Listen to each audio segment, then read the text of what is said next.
Good evening, good morning, welcome. This is Coast to Coast AM. Sitting in for George Noory, I'm Dave Schrader. Thank you for joining me this evening. For the next 2 hours, we're going to be joined by Corey Taylor, the frontman for a multi-platinum selling rock band, Slipknot and Stone Sour. Corey Taylor has seen stranger things in life than most, but to hear him tell it, the most unsettling thing he's ever witnessed wasn't on stage. It was in a derelict house on a dark, cold night in Iowa, when a young Corey saw the first of many ghosts he'd encounter in his life. The sight of this terrifying specter has stayed with him ever since, and it got him thinking, do ghosts really exist? And if they do, does that mean that God does too? He has a new book out. It's called A Funny Thing Happened on the Way to Heaven. We'll talk with our guest, Corey Taylor, more right after this. Good evening, and thank you for tuning in to Coast AM. I'm Dave Schrader, sitting in for George Noory. My guest this evening, Corey Taylor. He is an American musician best known as the lead singer of the hard rock bands Slipknot and Stone Sour, which together have sold over 10 million records around the globe. But he also has a fascination with the supernatural, the paranormal. A new book called A Funny Thing Happened on the Way to Heaven, or How I Made Peace with the Paranormal and Stigmatized Zealots and Cynics in the Process. Corey joins us now. Good evening, Corey. Hey, Dave. How you doing, man? Doing great. Thanks a lot for joining us here. I want to talk. You've got kind of an interesting story to tell about yourself, too. But one thing that kind of jumped out at me from the information that I was sent about you, and I want to tackle this up front because I think it's an interesting thread that weaves through the paranormal. But you have kind of an interesting look as you're kind of in this book exploring the idea of ghosts and the idea of where does that lead into and is there a God? You are an atheist, is that correct? Yeah. I mean, I've never considered myself somebody who subscribes to religion or anything like that, and it's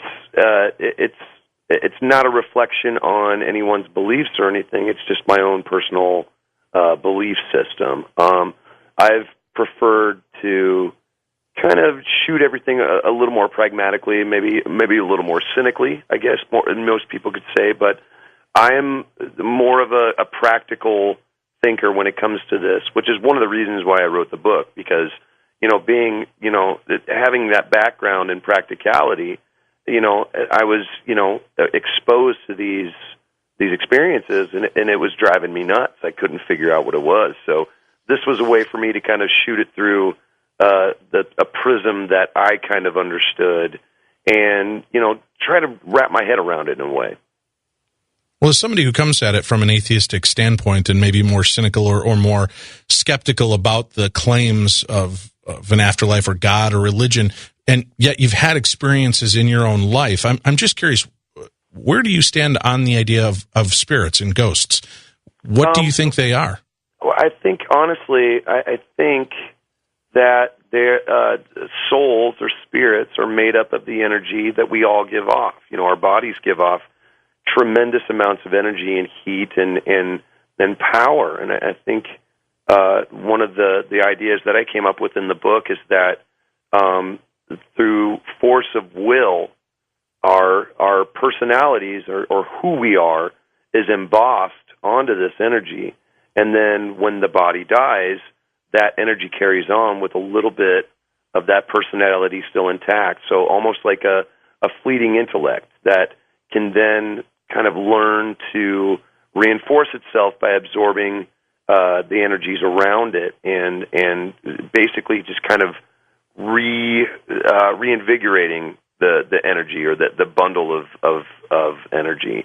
So to me, that's what spirits are. They're fairly intelligent bundles of energy that can, interact when they want to, but it takes up so much power to do that they then have to kind of refold themselves with new energy sources. And I think through that, the intellect slowly starts to fade and fade and fade away. And do you believe that's what leaves, and that's why ghosts eventually just stop to exist because that energy can no longer hold a template?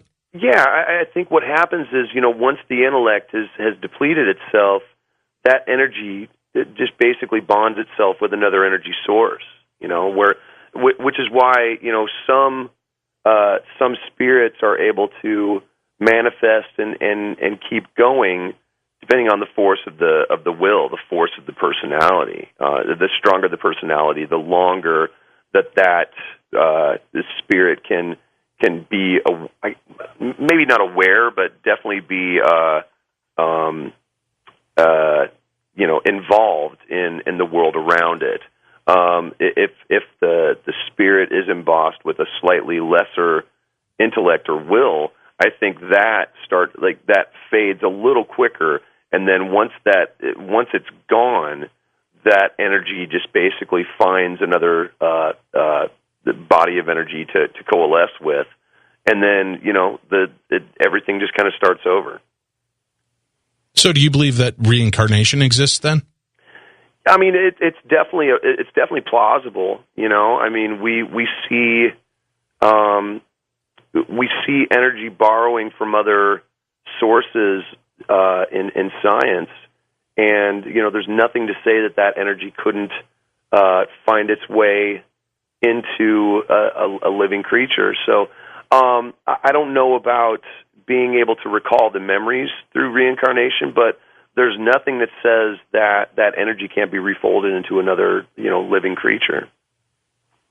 Yeah, definitely intriguing, especially when you look at the fact that spirits and ghosts do seem to follow a trend, right? They will be prominent and be noticed for a while, and then they fade away. But the strange thing I find, Corey, when investigating claims of the paranormal, right now, it seems like there's a time frame, like a window in time that's been opened and allows us to see certain areas. And right now, it seems like a lot of the turn of the century spirits. Yeah. And, from the 1800s and early 1900s are so prevalent. You would think by now that without the meat bag, of our body, our flesh, to contain that energy should have dissipated or have moved on somewhere. I think it's because right around that turn of the century is when we started to use electricity more. So there was a whole new source of energy that these spirits could draw from, or become attracted to. And I think that's one of the reasons why some of these, these spirits that maybe have been around since like the late 1800s, early 1900s, have stuck to some of these places in more of the historical districts, like in D.C. or Chicago or New York, where electricity was first introduced. So that was a way for them to kind of draw from this wholly new energy source and kind of keep themselves going. But I think what they've done is, instead of interacting with the people around it or the environment that they find themselves in, I think they get stuck in what a lot of people consider like a tape loop, where they're just kind of going through the motions of the life that they led because that's what they knew. I think that's why they've been able to stick around longer, because they're not using that will or that personality to interact with us, which uses more energy. I think what they do is they're more satisfied with just kind of doing their own routine, the things that kind of that made them who they were, and they just basically ignore us. I think that's why some of those older spirits that you see just kind of are going through their own motions, and I think that's why they've stuck around longer. Almost like they've trapped themselves in a loop, so that they can continue to exist in what they know and expect or they're familiar with. Yeah, exactly. That's an intriguing theory, talking about the energy of that time and how, that's when we began using a lot more electricity, and that if that is truly feeding, it almost feeds into like the Matrix movie, right? I mean, this is an energy field that we can all plug into, and it creates itself. Well, let's go back and explore some of your history with this. How old were you when you first took notice that the paranormal existed? I was about 9 or 10 when I really kind of started getting interested in it, and then I had my first experience the summer before I turned 10. And some friends of mine and we decided we were going to go explore this abandoned house that was on our way to school, and we passed it every day, and no one really had the stones to go up and look at it, So we, during the summer, we were all kind of hanging out together, And we decided we were going to go and explore this place, and we called it Cold House.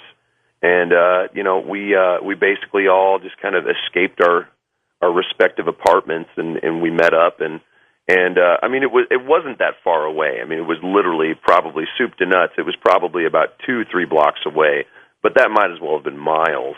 I mean, going from the relative, quote unquote safety of, the streetlights and the apartment buildings that we all lived in, to this little thatch of woods that was literally just right across the street. I mean, we might as well have been in Guam for all we knew. So, but we were all young, very adventurous. I was bound and determined to go to this place. And, so we all kind of smuggled some flashlights out. We ran across the street, and we made our way to this place. And as soon as we got in, things started to get wonky. All of our flashlights died, and we were trying to figure out what was going on. And that's when I noticed a figure at the top of the stairs, and it seemed to be emitting its own light, and it looked like a silhouette, so it was almost backlit, so I couldn't see its face, and I couldn't make out any features other than the fact that it looked like a man. It looked like a large man, and it started to come down the stairs towards us. So we tore out of there, and I mean, hauling butt to be as politically correct as possible. Right. And it was very weird because it had very different effects on all of us. Some of us wanted to talk about it immediately. A couple of my friends didn't want to talk it at all, and then there were 2 people who just blatantly refused to believe that it had happened in the first place. Even though we had all been there, we'd all saw it, and we all reacted to the same thing. So was there any sound? Pretty intriguing. Was there any sound or sensation aside from the visual and seeing the light spectrum of this being? There was like a vibration, like you could feel something in the air. I couldn't really hear. I mean, we were all freaking out, so you could only really hear little kids' screams, basically, and the sound of really, hurried footsteps running through the front door that was hanging, askew at the just outside the front porch. And actually, my leg went through one of the steps, and I still have a scar on my left shin. From you where were living a horror movie scene. Oh, yeah. I mean, it was gnarly. It was really, really crazy. And, we didn't stop until we got back to the apartment buildings. And I could have swore the thing was going to follow me right into my bed. I mean, that's how real it was. Bless you. And, but that was my first taste. And honestly, I've been, intrigued and almost obsessed with it ever since. Did that stay with you? I mean, did you try to put it out of your mind for a while and forget that so that, you could move on? Or was that just the total Kickstarter for you? I've always been a guy who, anything I'm scared of, I tend to run towards it, to be honest. I have this really crazy fear of sharks. And honestly, I don't know why. The only thing that I can really figure out is my mom took me to see the original Jaws movie when I was very, very young. Right. And it really scarred me for life. But I'm the guy who I'll watch every shark movie.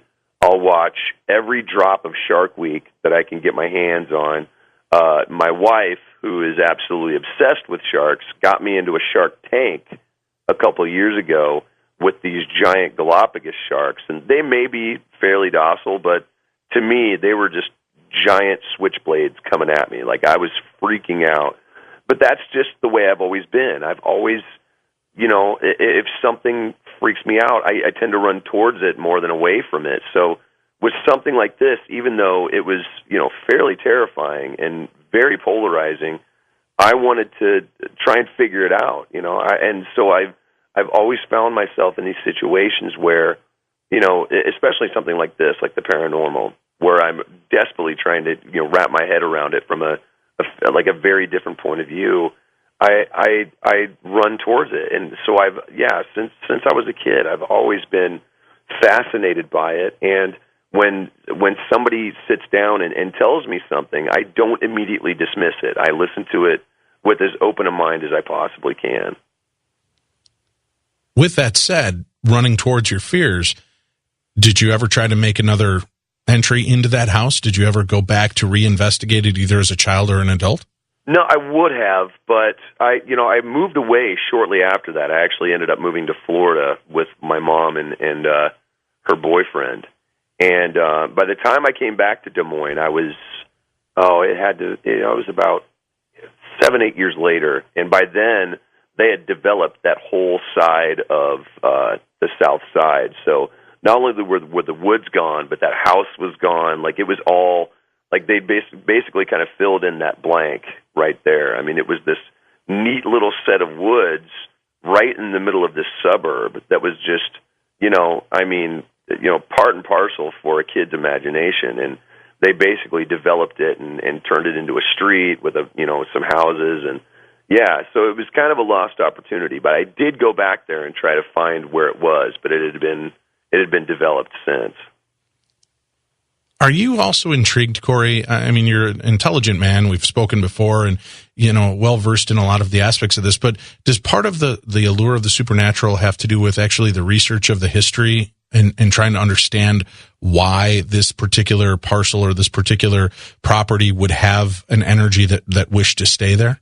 Yeah, I think so. A lot of people, whether correctly or incorrectly, believe that, when a place, has a spirit there, that spirit was somehow connected to it. But I've found that's not necessarily the case. The thing that I've found is that, when these bundles of energy become attracted to another bundle of energy, like a living person, it can follow that person wherever it goes. So as long as the spirits are attracted to that other soul, they'll stay connected to that person, and maybe it starts to fade after a while, and then when that person leaves, the spirits they remain in that house for whatever reason. So I don't necessarily think that the spirit has to have a connection to the house to be to haunt a place. I think there are many other ways that a spirit can find itself connected to a house or to a building or to a hotel or whatever. And I've with the more research that I did from a scientific point of view, I found that this could be the case when you find that certain bundles of energy are attracted to each other in science. So why couldn't a bundle of energy like a spirit become attracted to a living soul like a person and basically become kind of magnetized and have that magnetic attraction? So I think that's one of the ways that a spirit can end up in a place that it had literally had no history with whatsoever. So you almost believe, it sounds like, that houses and locations aren't haunted, it's people that are haunted. Sometimes, and they leave that energy signature from time to time when they'll break up with that spirit, and the spirit then maybe, came with you from Iowa to Florida and then decided that, there was a break there and you moved on and the spirit stayed, and that might be why this house that had no death in it, had no experiences of paranormal activity before, may suddenly become alive. Exactly. Yeah. I mean, it certainly makes sense, and especially when you kind of look at, a lot of the people who have experienced things and have had that kind of open mind about this, this particular area, they've mainly had it like their whole lives, like they've been sensitive to it, or, they've been able to feel something around them or following them, or, so I definitely see that more and more with the people who I've talked to, where the experiences from when you're a child definitely hold over. So it's almost like it colors your energy in a way that maybe attracts other spirits. It doesn't have to be the spirit that you originally started out with, but it definitely, there's a sense that can be attracted to other spirits that, when someone definitely has that kind of vibe about them. I agree. Corey Taylor, our guest this evening. A Funny Thing Happened on the Way to Heaven is the name of the book. You can find it on Amazon.com. You can also check out his website at thecoreytaylor.com. You know, Corey, one of my good friends and prolific paranormal author, Jeff Belanger, is fond of saying that he believes that ghosts are there so that we remember history. It's part of us, and that's what goes on. We're going to talk more with our guest, Corey Taylor, when we return, and find out if he thinks that his history was altered by that first investigation, by that first sighting. Did that open him up for a lifelong of the paranormal? Stay tuned. More Coast to Coast right after this.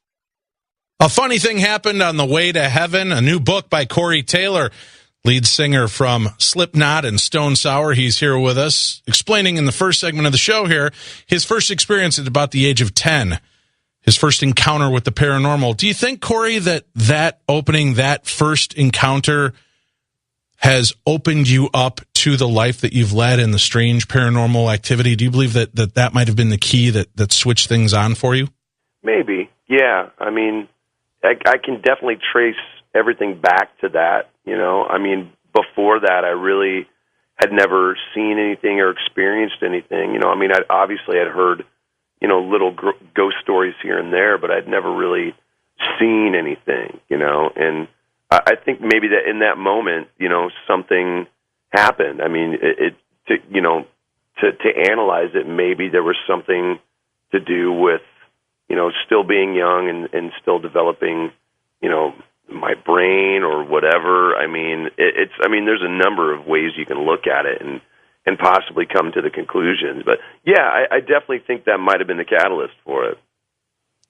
Would you consider yourself sensitive now with all the experiences you've had and all the way you've immersed yourself into this field? Do you believe that you have opened yourself up and have become intuitive towards the paranormal? I don't know. I mean, I definitely see more than most, I guess. I wouldn't call myself a sensitive, but I think I can sense things maybe a little clearer than people who just completely cut that part out at a younger age, you know. But I mean, I don't claim to have conversations or anything like that because I never have, you know. I mean, I've heard things, I've seen things, and I like I said, I've experienced you know, a lot of stuff. But you know, I don't look at myself as like a medium or anything like that. But I definitely think I'm just a little more open than most people. We're going to take another break on Coast to Coast AM. When we come back, we'll talk more with Corey Taylor, our guest, and find out, with the research that he did he become more open to this? Did more activity begin to follow him and begin to create itself around him? Or does he believe that these were just pockets that he kept walking into and finding himself a part of? Stories that have encompassed his entire life and kept his interest in the paranormal alive. We'll do that and more when we return on Coast to Coast AM. Corey Taylor, the front man for Slipknot and Stone Sour, our guest this evening, at least for the next hour and a half here. And then we'll be opening up phone lines. You can call in and share your real-life experiences with the supernatural, thoughts, beliefs, and real encounters. That'll be taking place a little later on in the show. Corey, when you sat down to write this book and started reliving these stories and remembering them and the details surrounding them, did you notice any kind of weird activity picking up around you at that time, since you seem to be kind of rekeying yourself? No, not as much as I thought. But you know, I mean, the house that I live in Des Moines definitely has some activity, but it comes and goes. So when I was working on the book, I was kind of all over the place because I was, you know, half writing it on the road, half writing it at home, half writing it, you know, just, you know, as I was going. So it wasn't, I didn't really get a sense that, you know, anything was kind of kicking up dirt while I was doing it. But at the same time, I think because I was writing the book, I think my antenna was up a little more, so I was noticing more. And it wasn't necessarily because I was writing the book. It was just because I was in that mindset. When I would come home, I'd feel a little more going on. Looking at the paranormal on the whole, I mean, we talk about all the different aspects of, you know, there's ghosts, demons, psychic, alien encounters, monster encounters, things like that. as you kind of opened yourself up to this experience and researching, did you check into the other realms? I mean, was there an interest for you into aliens and cryptids, or was it mainly a focus into the spiritual side and ghosts? Well, I mean, when it comes to aliens, I happen to be one of those people who I kind of ride the line in the middle. Like I don't so much subscribe to the alien side of things where it talks about abduction and stuff like that, but I also think that, I think the term alien is a broader term than a lot of people realize. I mean, alien to us is, anything outside of this planet that is sustainable life, and we've definitely seen that come crashing to Earth on meteorites. We've seen the evidence that life existed on some of these other planets where maybe it doesn't necessarily live anymore. But I definitely think that the proof is out there that there is life in this universe. I mean, what you want to consider alien life is really open to, subjectivity. But to say that there is no other forms of life besides us on this planet is just closed-minded. So I'm right in the middle. Like I've seen some weirdness in the sky, but I've been able to kind of talk myself out of it, and it's sometimes it's a jet, sometimes it's it's just one of those weird skylights that they put at the premiere of movies that I just kind of happen to see a little weirdly out of the corner of my eye.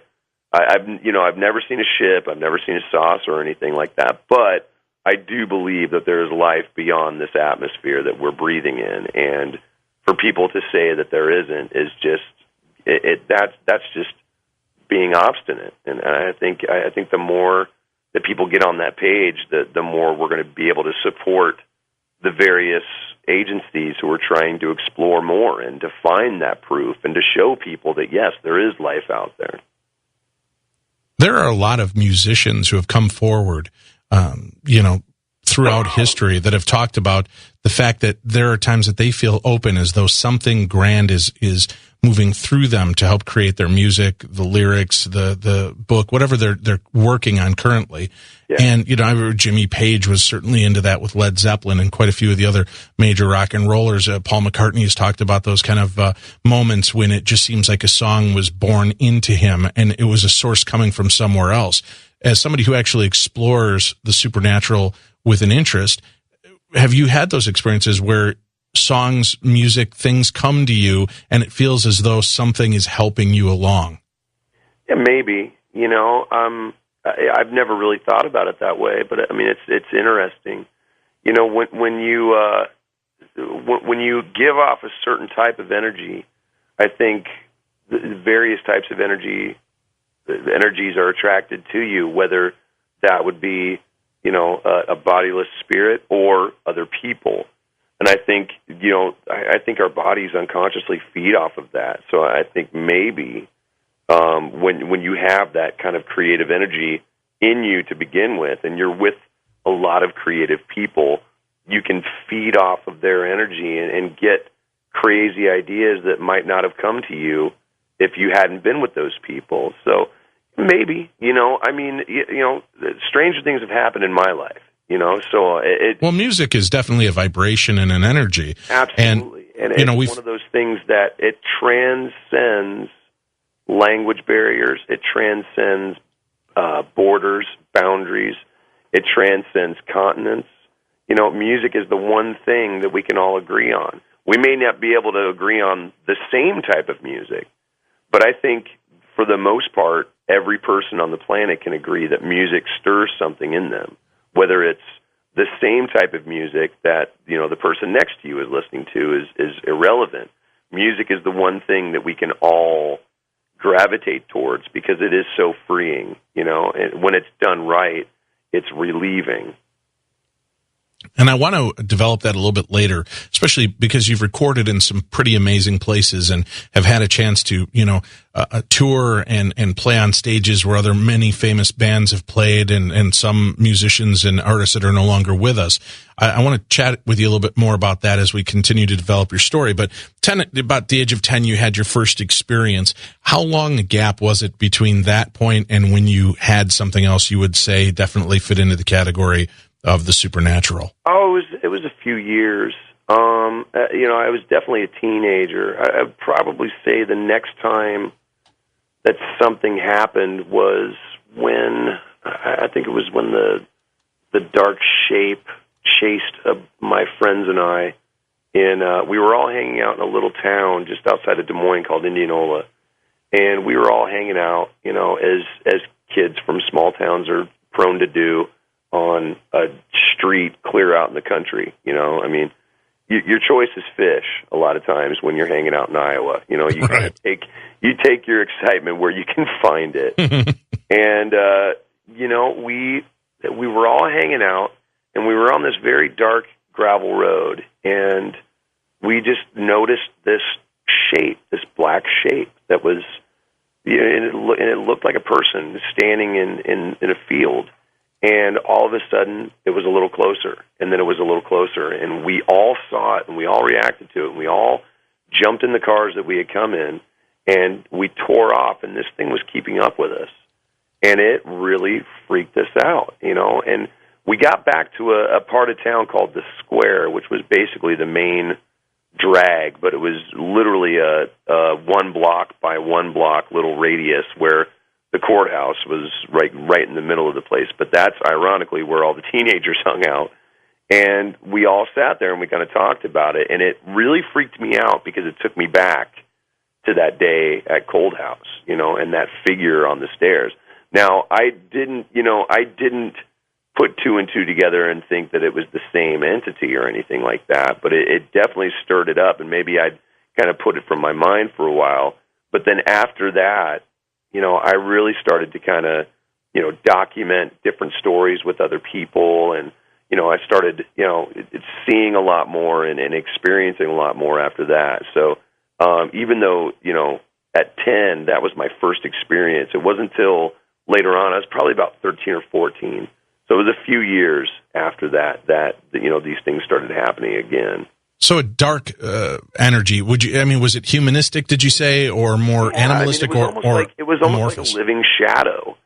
That's really the only way I can explain it, because it didn't look 3-dimensional. It looked very 2-dimensional. It almost looked translucent, like if you looked at it close enough, you could see through it.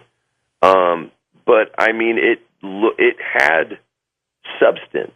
It was blocking out streetlights, in the right at the right angles, So it was opaque enough that it was blocking out light. So it was very, very off-putting, man. Like we really struggled to figure it out. And of course, a lot of the guys just forgot about it later. But it really kind of freaked me out, and it was the first time in a long time that I'd felt that kind of fear. A lot of people in today's society and with the TV shows and Hollywood movies would jump to a conclusion that was evil. It was a demon, something along those lines that you were encountering. As you look back at it now through the eyes of an adult and kind of gauging your experiences, how would you rate that? Do you believe in demonic, or maybe demonic isn't even always the right term, but do you believe that there are just dark forces that were never once human, were never once a part of our living atmosphere, but are just a negative energy that exists on its own? I think that's more along the lines of what I believe is the negative energy. I've never been able to just completely, define something as completely good or completely evil. If these things are remnants of human souls, then there has to be that yin and yang. There has to be that balance between the two. Are there people who have done absolutely evil things? Absolutely. And maybe that part of them is what is embossed on that energy. But, I've never experienced anything that was truly evil. I've run into malevolence when it comes to spirits. But who's to say what their intentions were? Something I would consider a bold move or an evil attack might be just them trying to, exerting energy to reach out and touch a part of our world.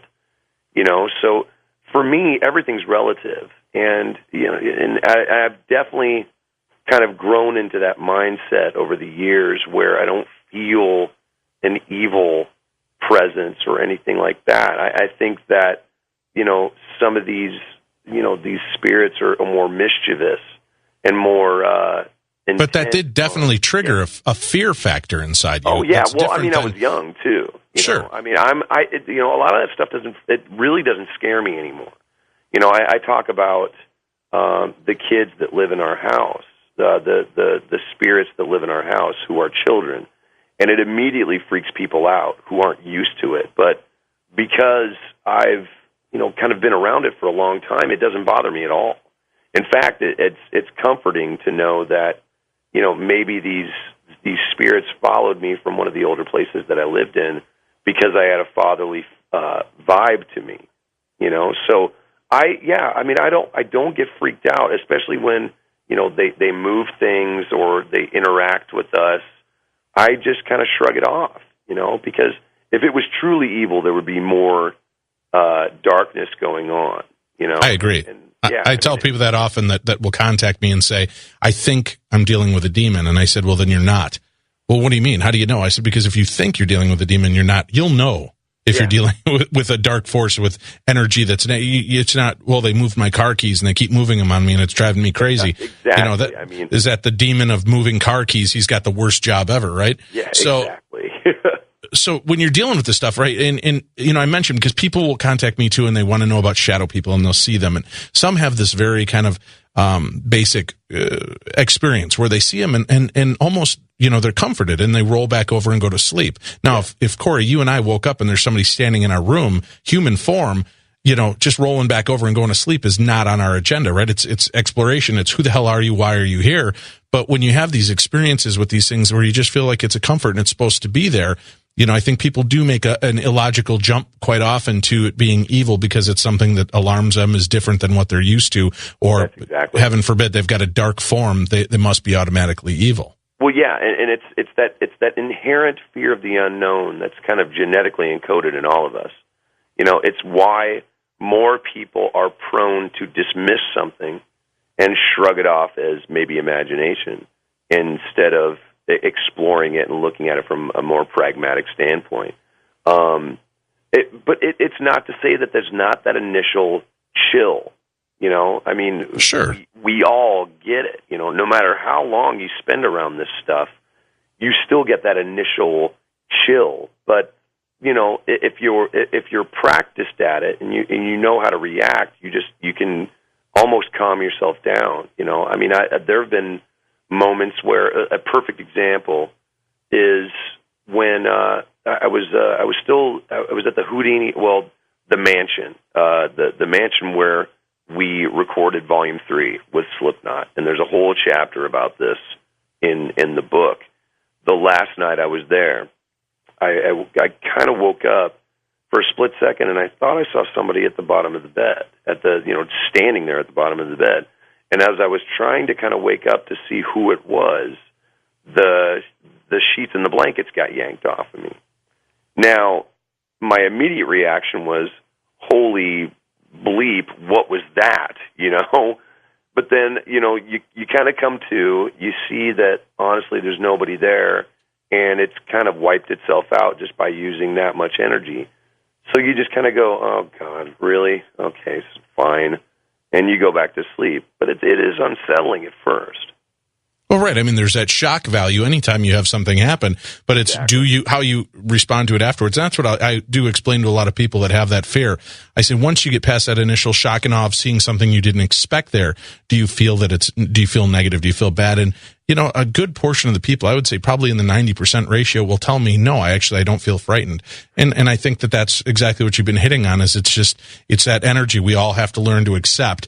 A Funny Thing Happened on the Way to Heaven is the name of the book. It's out. Corey Taylor, the author of this, his second book. He's also the lead singer of Slipknot, Stone Sour. He's here for us for another hour. When we return, we'll talk to him a little bit about his experiences as an adult in the paranormal and going out and actually investigating. What does he make of the teams that are out there and his thoughts on some of the different TV series? If you're intrigued by the paranormal and you'd like more, you can always check out Darkness Radio Monday through Friday, 9 p.m. till midnight Central Time at darknessradio.com. That's where you'll find me hosting 5 nights a week. Stay tuned, though. Coast to Coast AM returns right after this. Rock and roll is filled with stories of sex, drugs, and fun on the road. But what happens when you mix in a little supernatural? Our guest this evening, Corey Taylor. He's the lead singer of Slipknot and Stone Sour. His new book, second book, is called A Funny Thing Happened on the Way to Heaven, or How I Made Peace with the Paranormal and Stigmatized Zealots and Cynics in the Process. We're going to talk more with our guest as the evening progresses, find out more about his stories, his actual experiences of going out, firsthand accounts of actually experiencing and investigating the paranormal, and how it has also been pervasive into his life and seems to have hunted him. We'll find that out and more. Stay tuned. Coast to Coast AM. We've got another hour with our guest, Corey Taylor, and then opening up phone lines for you to call in and share your supernatural encounters with me right here on Coast to Coast AM.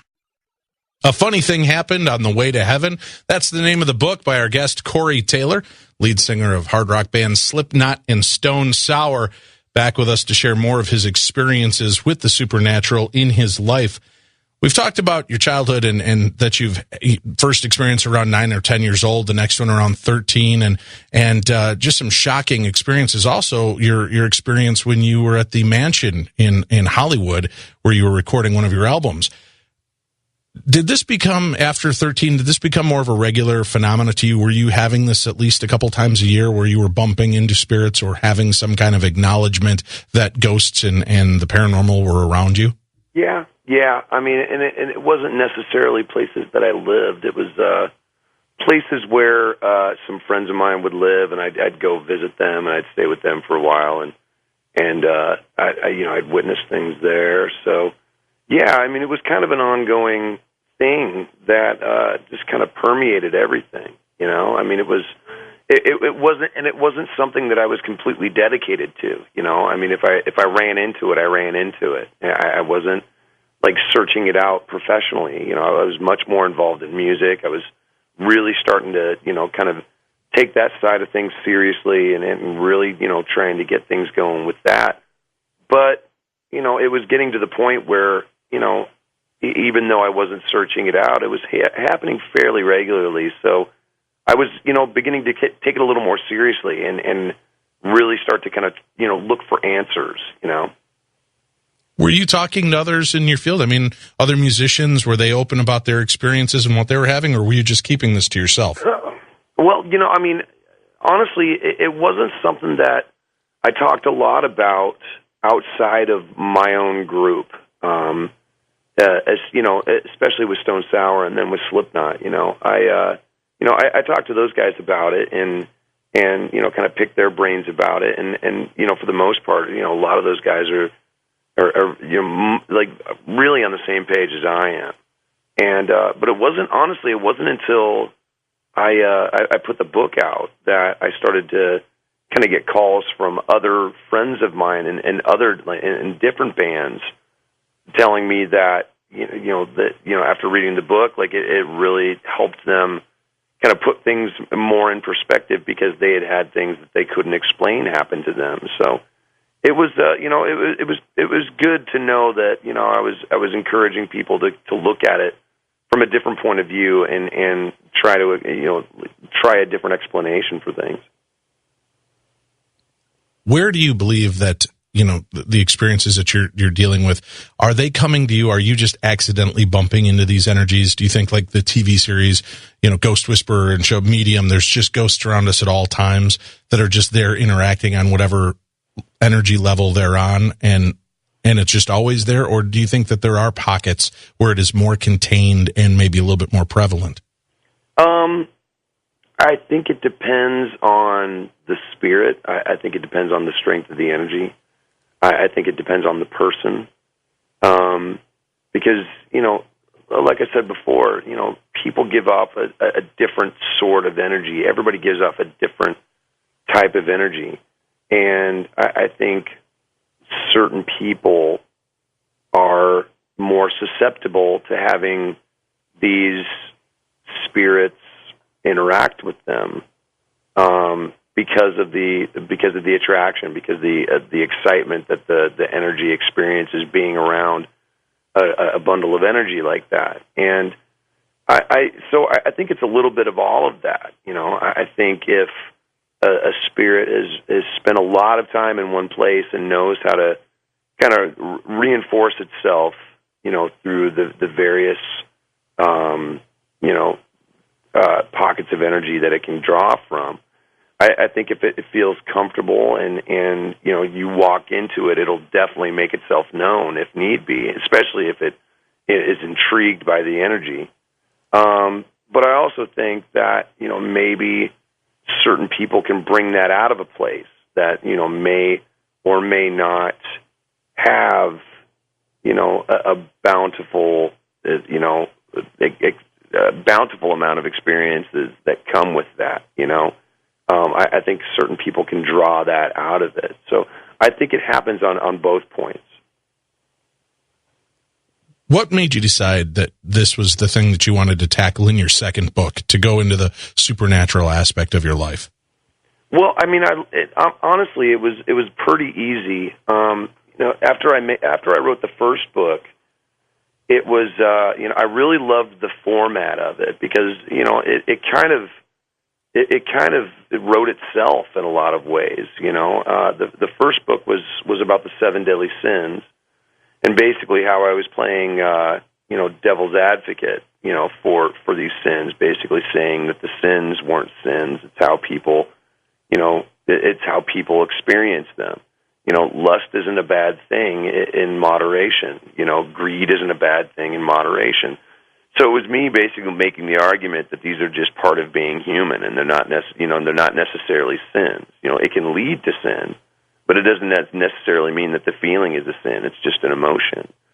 So I loved the way that book came together. And when it came time to do the second book, I was kind of sitting there going, what is something that I've had a lot of experience with? I can tell a lot of great stories and kind of start another conversation, because that was really what I wanted to do with the first book, was get a conversation going like that.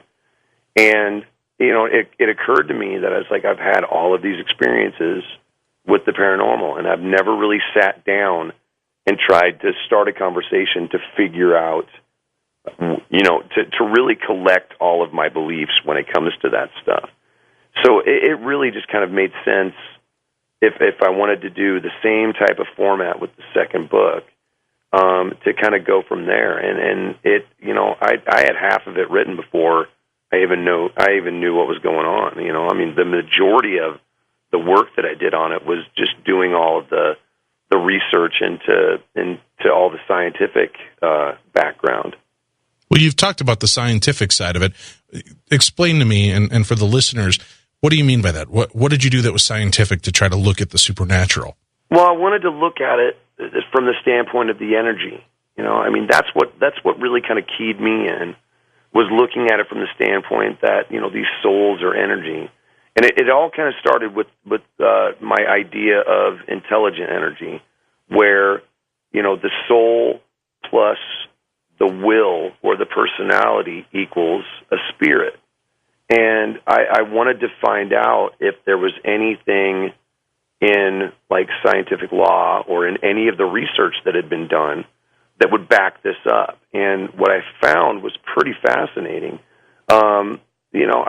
I researched everything from NDEs, which are, near-death experiences, to, astral projection, to, really delving into, the laws of thermodynamics and looking at how certain types of energy are attracted to one another, and how, energies that are completely independent from its source, from its power source, can basically reinvest itself and repower itself from an outside power source. And I found all of these things to be true in all of the research that I did, and it really backed up everything that I was thinking. And I may be wrong, but at the same time, a lot of the stuff that I was reading was showing that it didn't mean I wasn't right. So that was very encouraging, because I've always said that I've never been happy with a lot of the answers or the offered solutions that have come from various, like ghost hunting groups or paranormal groups. Mm-hmm. Some of the groups I just can't take seriously because of the way they approach things. It's much more mythological, and it's much more from a almost. And I hate to say it because I don't know these people, but it comes off as pretentious in a lot of ways. And I was looking for something that was a little more matter of fact, a little more less philosophical, and a little more pragmatic. And so that's why I came at it from a scientific point of view. Well, you actually had the chance to go out and investigate some places. Did you go with some of these different paranormal teams out there, or did you hand select a group to go out and investigate? Yeah, I went by myself. I took a bunch of people with me who were interested in what I was trying to do as well. And we went to this schoolhouse just outside of Des Moines in a place called Farrar, Iowa. And it was the only school for, I want to say, like 30 or 40 miles in any direction. So it had kindergarten through 12th grade all in one building, and it had been a school for about 80 years. And the fascinating thing was that they closed it down, and then about 4 years later, it was bought, and it's being renovated as a private residence. And as soon as these people took possession of the school, all of these things started happening, from shadow people to voices to it really kind of ran the gamut. And I didn't want to know too much about it before I went in to kind of check things out on my own. And we all went in, and each one of us had like a different experience there. Like it was pretty amazing. So you go in, you investigate this place. Now, first of all, how do you find the location, or is it because you grew up in that area, you just knew the people that were, taking over this house? Honestly, no. It was recommended to me from a friend of mine named Stubbs, who actually ended up going with us to explore this place. And because originally I wanted to go to the Villisca murder house. Right, the axe murder house, sure. Yeah, and I know it was almost like a stereotypical place to go. It's like, oh, the guy who's writing about ghosts wants to go to the Villisca house, And what we found out was everybody seems to have that same idea, because it's booked 8 months in advance, pretty much all right. year round. And this was very, very short notice, and it was like, well, that's out.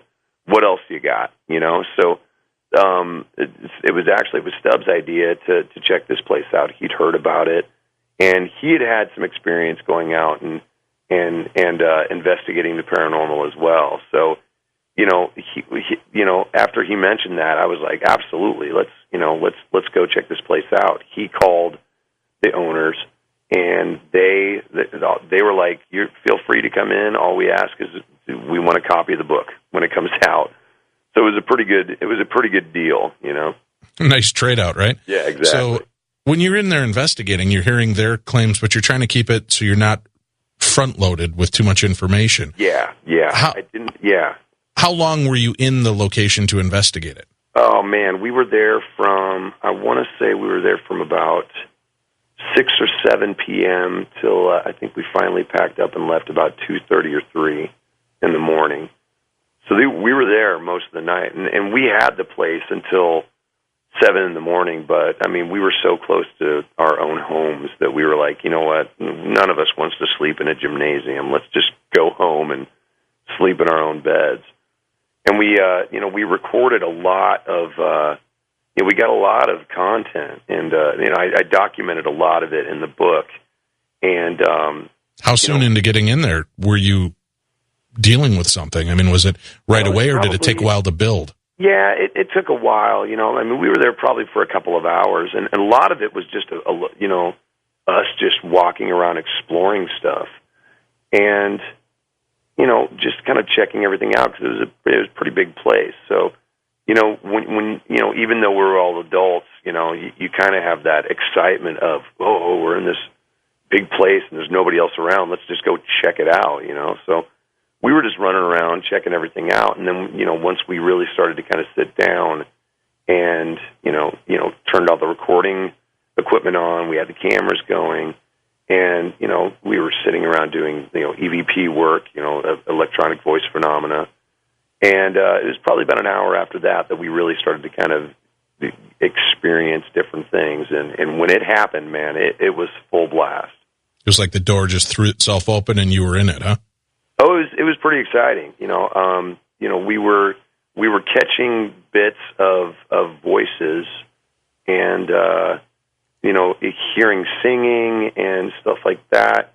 And then we all ran back into this room that I had literally just been in. And one of there was the various things left over from when it was a school. So there are books and desks and file cabinets and all kinds of stuff all over the place. We run back into this room, and one of the books had been opened, and the pages were torn out and were ripped up.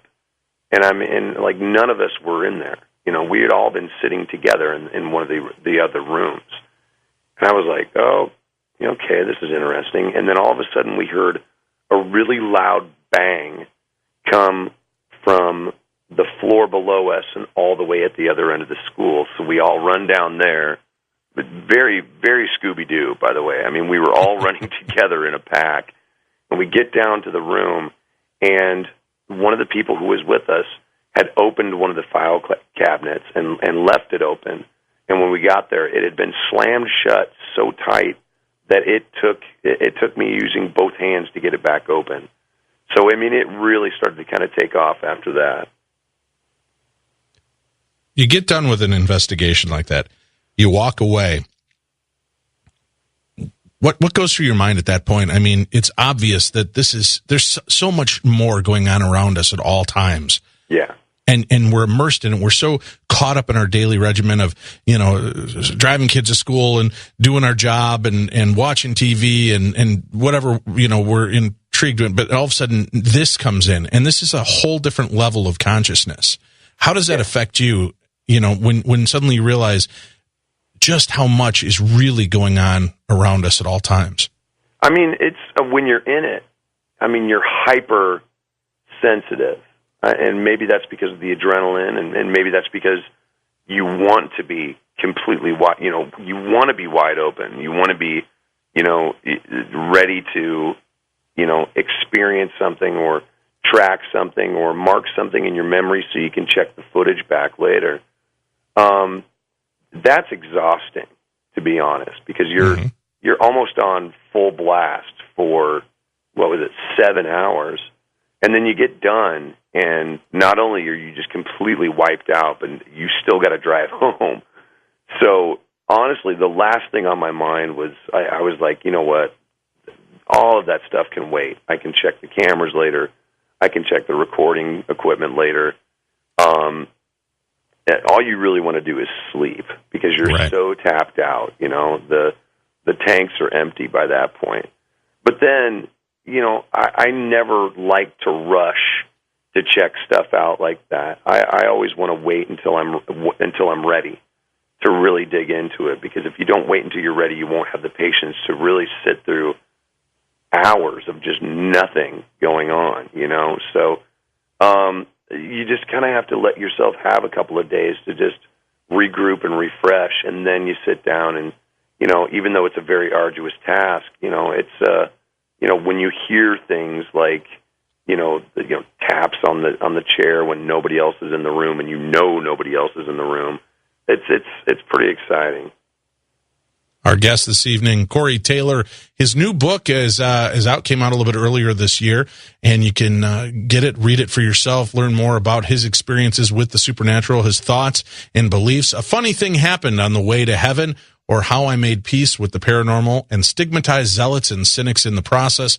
You can find more information about Corey by going to his website at thecoreytaylor.com. Again, that's thecoreytaylor.com. Stay tuned. We've got more with our guest right after this.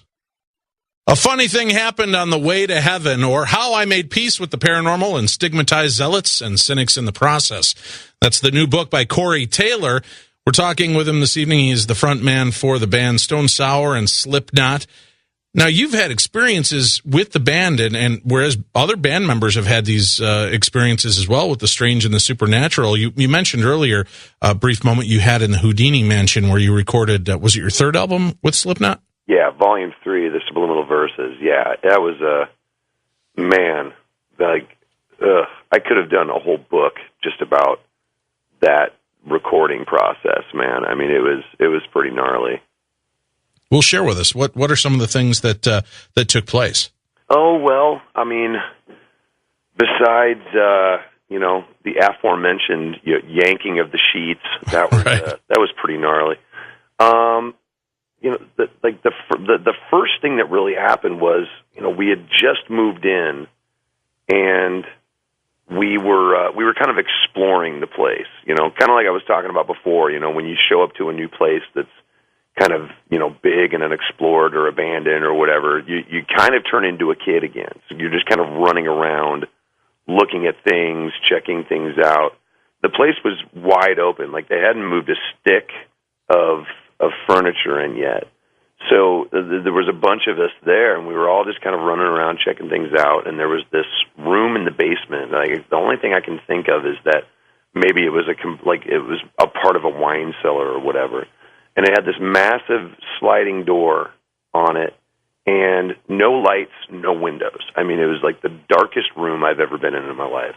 And we opened it up, and of course, we're all grown men, but we're acting like teenagers. It's like, you go in. No, you go. I mean, just ridiculous, So finally, I'm going in. I don't care. I'm going in. So I go in. They slide the door shut. And I'm sitting there, and I'm just, you're just kind of grinning in the dark.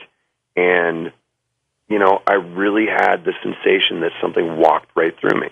And I mean, it was like, boom. It was like an Arctic wind just blowing through you. And it freaked me out so bad, like I couldn't get the door open.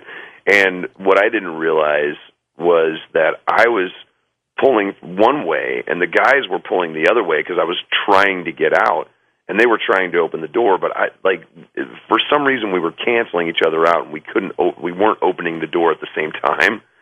So finally got the door open, and I ran out. I was like, I'm never going in that basement again. And that was really just the beginning. Well, why don't we'll take another break here, okay, and then we'll come back. We'll hear some of the other experiences that you had. And this was an interesting place because, correct me if I'm wrong, the mansion is the former residence of Harry Houdini. Well, there's some disparaging information about that. A lot of people think that it is, but it's actually not. That the house that we were in actually had no association with Houdini. His house was actually the house that he stayed in and he lived in was around the corner, actually. But because it's in the same area, people started referring to the mansion as the Houdini Mansion. But he actually never owned it. Like I looked up the various owners for that property, and his name wasn't even on it. In fact, Houdini never actually owned a house in L.A. He rented from some friends who had houses over there, but he never actually owned a house in L.A. Like it was pretty crazy, How refreshing! Yeah, how refreshing to hear that you actually did the due diligence to look into the house and find out the history of these stories before, just buying into the stories and the mythos that sometimes gets built into these haunted locations. Yeah, Our guest is Corey Taylor. We're going to take a break. We'll come back with more Coast to Coast AM right after this. Welcome back to Coast AM. I'm Dave Schrader, sitting in for George Noory. Thank you, George, for allowing me to sit in for you this evening. Our guest is Corey Taylor. He is the lead singer of Slipknot and Stone Sour. Quite a few different songs, I think, than Coast to Coast are used to listening to this evening, Corey. So I think we're opening up a whole bunch of new worlds this evening with your thoughts and music. I can only apologize.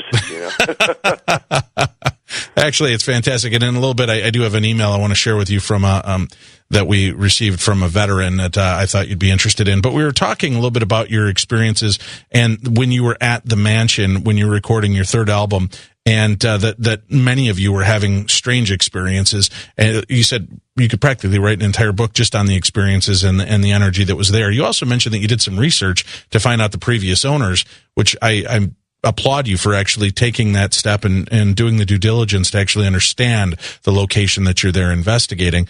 Did you find any information of why you believe this place would be so energetic? Was there death, or was there a lot of history and energy that might have amassed in that location? Well, there were definitely stories. There were stories about one of the original owners, and his name escapes me right now, so I have to apologize. But he was a furniture magnate, so he obviously had some money, and I think it was his son who was accused of pushing his fiancée to her death from the balcony of one of the rooms, and I think it was one of the rooms that Clown and I shared.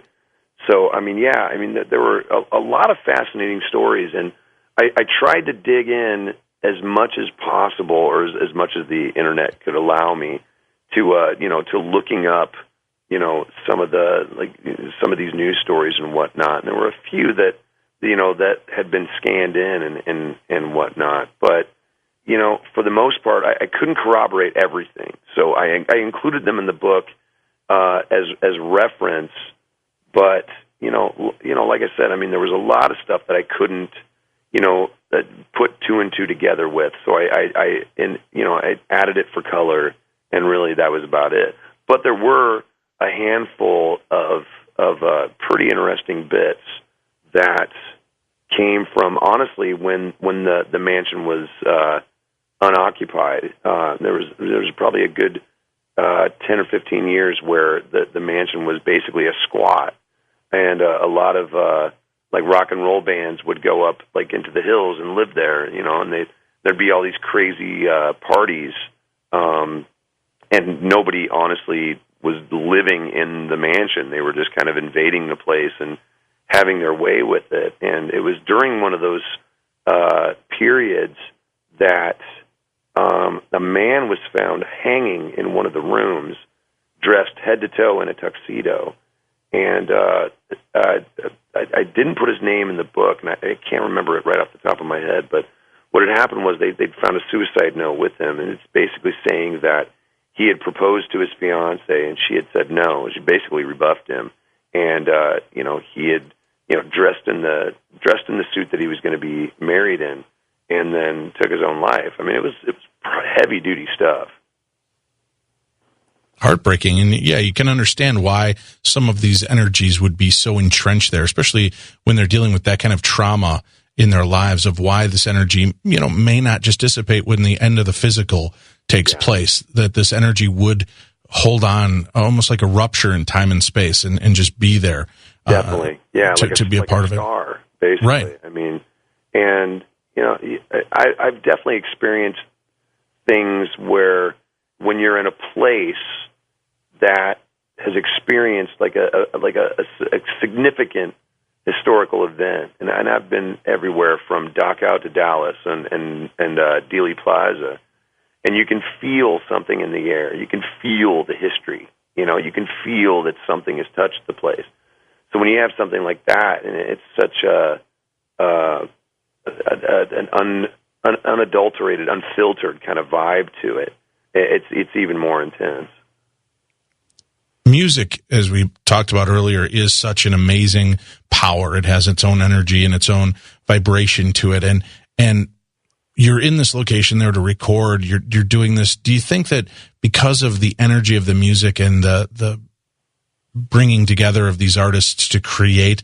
Do you think that might help heighten or energize a location, and why that place may still be so active, because there's people like you in there that are putting out music and putting this kind of energy and passion into it, and that just keeps it like a battery continually feeding that scar, that energy?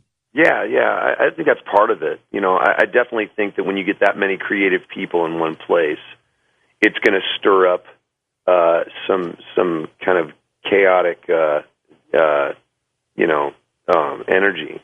And these bundles are gonna draw from that and really be able to feed off of it.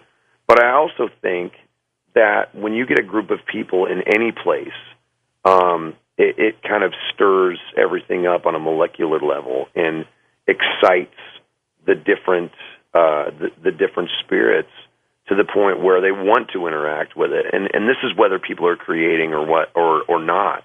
I've definitely noticed that you tend to experience more activity when there's more people around than when there's less people around.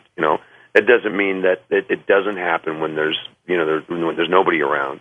But I definitely think that when you get enough people in one place with giving off different types of energy and really kind of stirring up the atmosphere, that's when you start to feel like something getting ready to happen, or you start to experience things.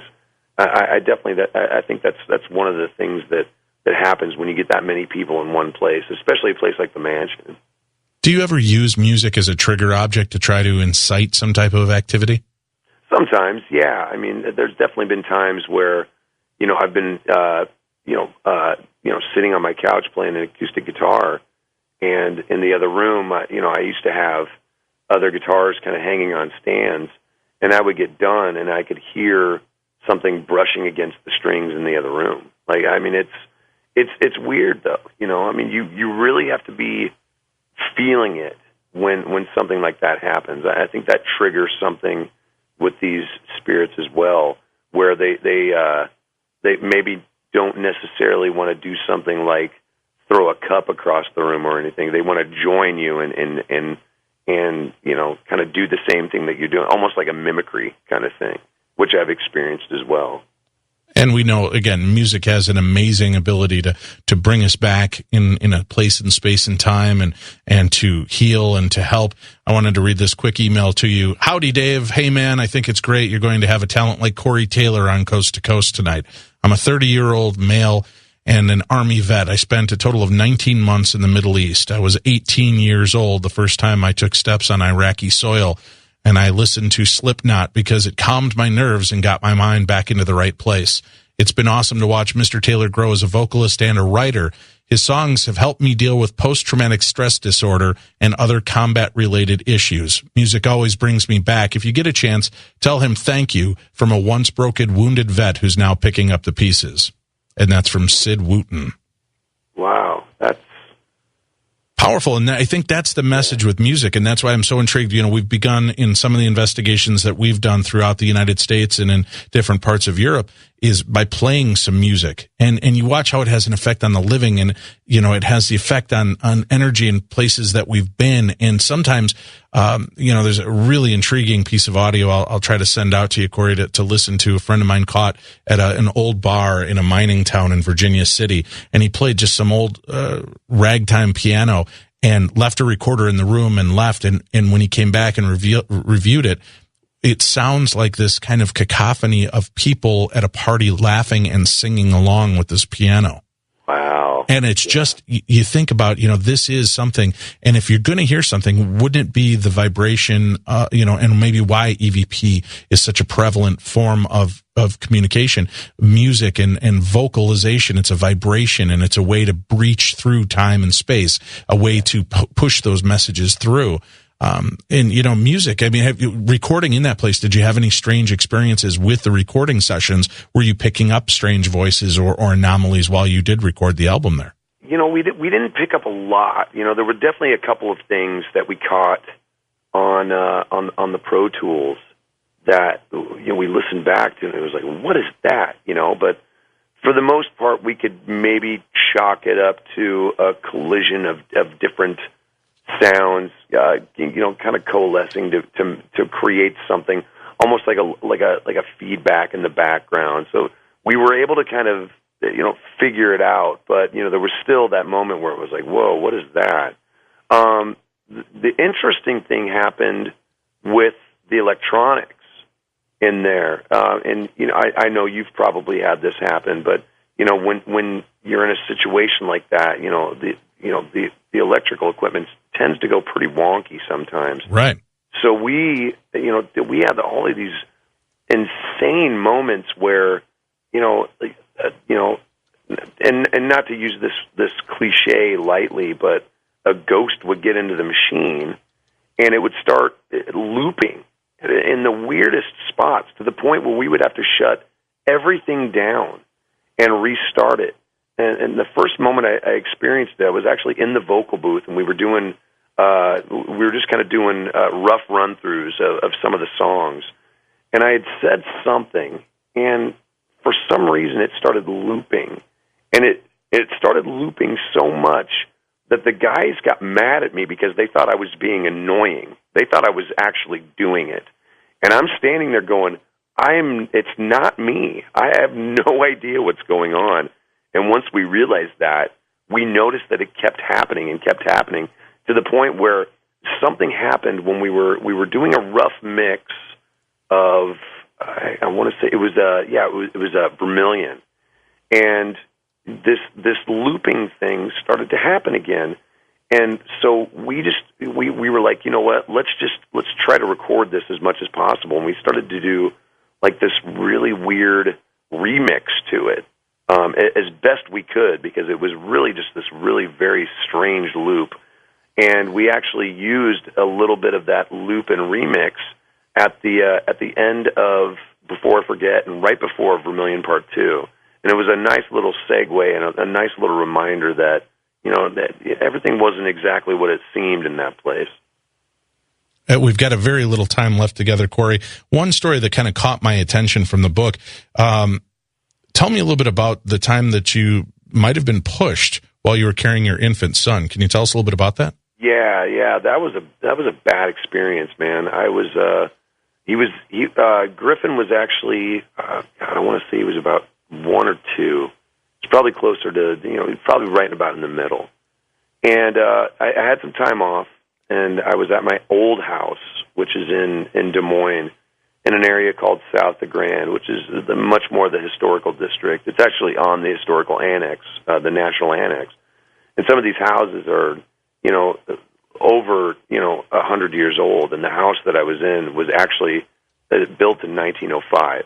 So at that point, it was just turning 100, and I was we'd been having these weird experiences with what I'll call a malevolent energy, not an evil spirit, but it was definitely something that it was definitely on the darker side. And, I'd kind of sloughed it off and try not to pay any attention to it. And I was coming down the stairs with him, and I was holding him in my arms, and I felt someone, and I still get chills thinking about this. I felt 2 hands push me from behind, and I mean, clear as day. And luckily I was towards the end of the staircase, and I only fell about 4 stairs, but luckily I was able to kind of twist my body in midair and land on my back, so he wasn't harmed. But of course I hit the deck, and I look up, and there's nobody on the staircase. And it was literally just me and my son in the house at the time, and I freaked out. I was like, "You've got to be kidding me!" So, do you have concerns? Yeah, do you still have concerns for your children? Yeah. Yeah, I mean, it never hurt Griffin. It freaked him out to the point where he would complain about the shadow man keeping him awake, and that's what he called him. And and I actually saw this spirit one night when I was sleeping in the room with Griffin. I woke up and he was in the corner, and he kind of started to come towards us. And I closed my eyes and I opened back up, and he was gone. So it was definitely kind of a menacing vibe to this spirit. But he'd actually, there were physical altercations with people who would stay in the house. And it always happened on the third floor of this place. I mean, it was this big Georgian colonial, and it was really getting gnarly. So by the time I moved out, I mean, I was so ready to move out of that place. It was funny, And well, Corey, and that story and all of the rest of these, they're all encapsulated in this book we've been talking about. A funny thing happened on the way to heaven. Our guest for the evening, Corey Taylor. Corey, thank you so much for your time this evening. Oh, no worries, man. It's been my pleasure as always, Dave. Thank you very much, and thank you all for tuning in. Stay tuned. Phone lines are open. We're going to take your calls. I want to hear your supernatural encounters when we return to Coast AM. Good evening. Thank you all for hanging in with us. I want to thank our guest, Corey Taylor, for the last 2 hours. Make sure you check out his book, A Funny Thing Happened on the Way to Heaven, or How I Made Peace with the Paranormal and Stigmatized Zealots and Cynics in the Process. The next 2 hours, open phone lines. I want to hear your stories. Share your encounters with the strange and supernatural. One phenomenon I'd like to speak about, and this is something that has been intriguing me for about the last 2 years. I'm interested if there are any Coast listeners that have had this happen. Strange phenomena. I referred to it on one of our shows on Darkness Radio as an episode entitled, Who Brought Kirk Douglas Back from the Dead? As many of you know, Kirk Douglas is alive and well right now. He did suffer a massive stroke, but has been doing well. There is a huge part of the populace of the world that remembers succinctly the death of Kirk Douglas, down to the most minute detail, myself included. I remember his passing about 20 years ago. I remember Entertainment Tonight and them talking to Michael Douglas about the death of his father. I remember the suit Michael Douglas wore. I remember the stories. I remember the entire little package that they put together, media package showing scenes from the movies. I didn't mistake it for the stroke. I understand the stroke, but this was very deeply ingrained in my memory, was the death of Kirk Douglas. And as I mentioned that on air one night and talking about time slips and the way that we work, it was amazing to me how many people reached out, contacted me about having the exact same memories. And it opened up a plethora of other memories and other people that had celebrities that had passed away that I also remember hearing stories of passing away. And the reason I bring this up again with the recent passing of Nelson Mandela, I've been inundated with emails at dave@darknessradio.com with people reiterating very similar stories. They remember Mandela dying about 20 years ago.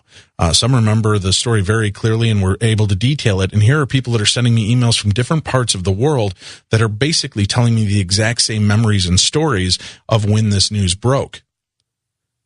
A fascinating sidestep to this, and talking about these time slips, how can people have these false memories? And the one thing that I've been tying together with this phenomena is that most of the people that have had these time slip phenomena, these false memories, seem to be people that have at one point in their life dealt with a near-death experience. Not necessarily out-of-body experience, but have been in a situation where they probably should have died, and it was deeply impactful. I'm left with a question and throwing it out to the masses. With the way our lives are led, do we get to live one long continuous life? But as each life ends in each alternate reality, does the soul, does the energy jump to the next life and continue on that journey? So the reason some people remember these deaths is because in the reality that they just came from, there was the death of Kirk Douglas. There was the death of Nelson Mandela. And these false energies and these false memories follow along as the soul continues its journey. So an intriguing thought with time slip phenomena and how people can have these memories and have repeated memories. I myself included have had these and have had near-death experiences. I'd like to hear from you, the Coast audience. What are your thoughts? Or if you have any topics regarding the paranormal you'd like to share tonight, I'd love to hear your stories of firsthand encounters with everything from ghosts to psychic phenomena, angels, UFOs, monsters, myths, and more.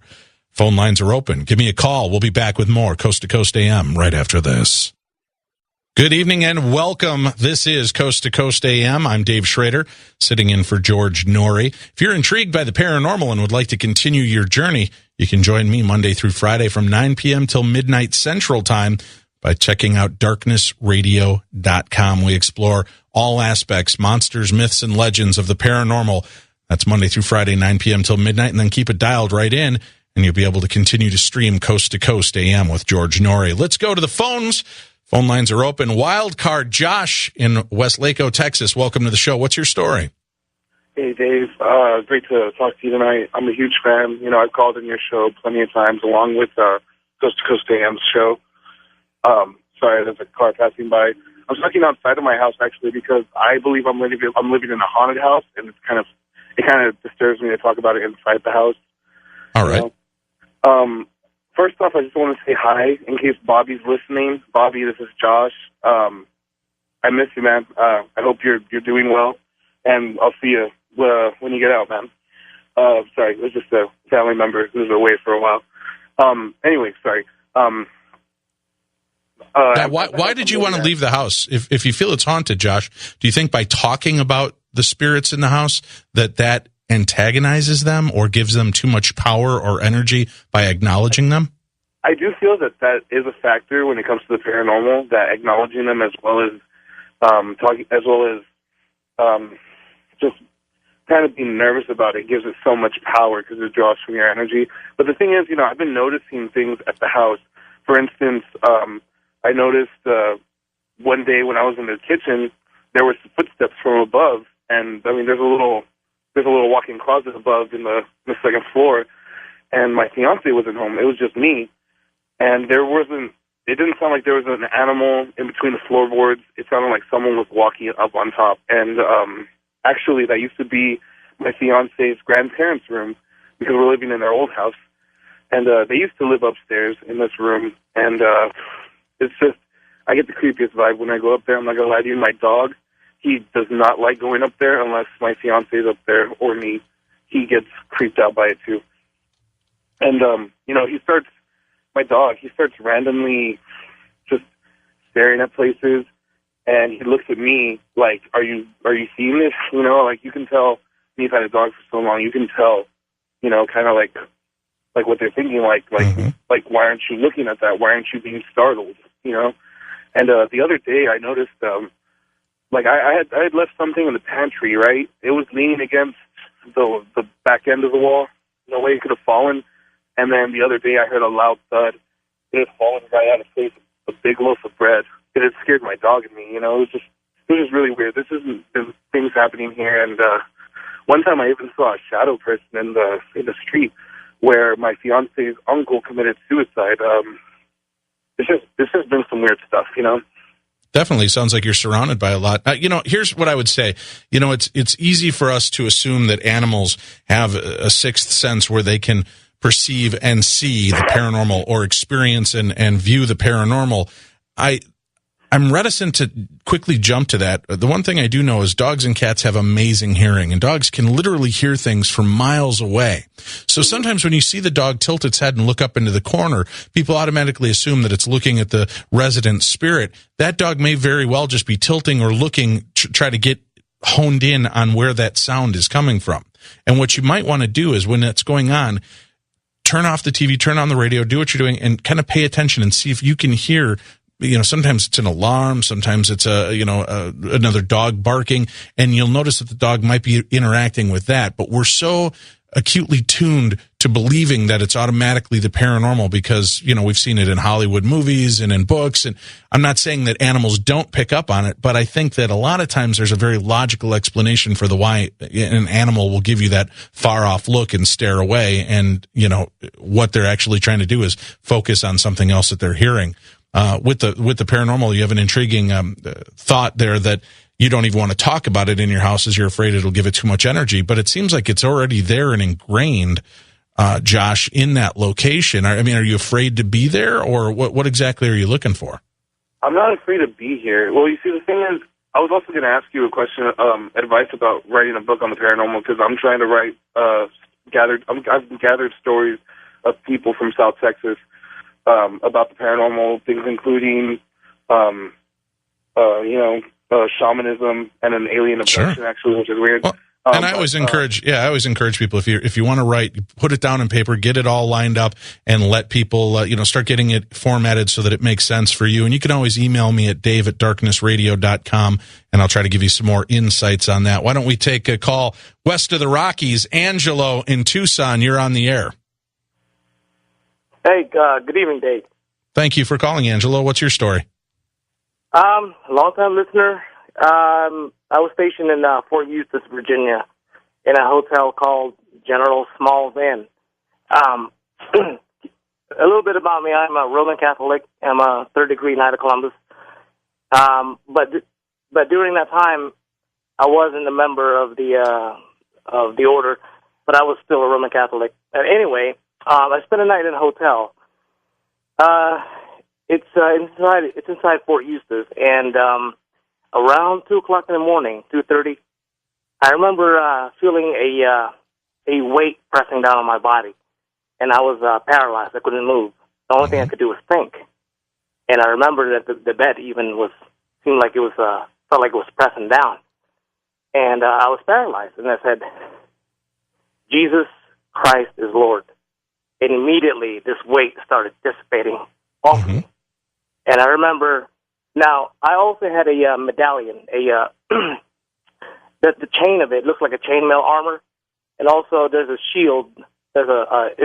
My medallion is made out of silver, and the chain it's almost like a chainmail armor, and there's a shield with a cross in it, and also a cross, and they're all made out of silver.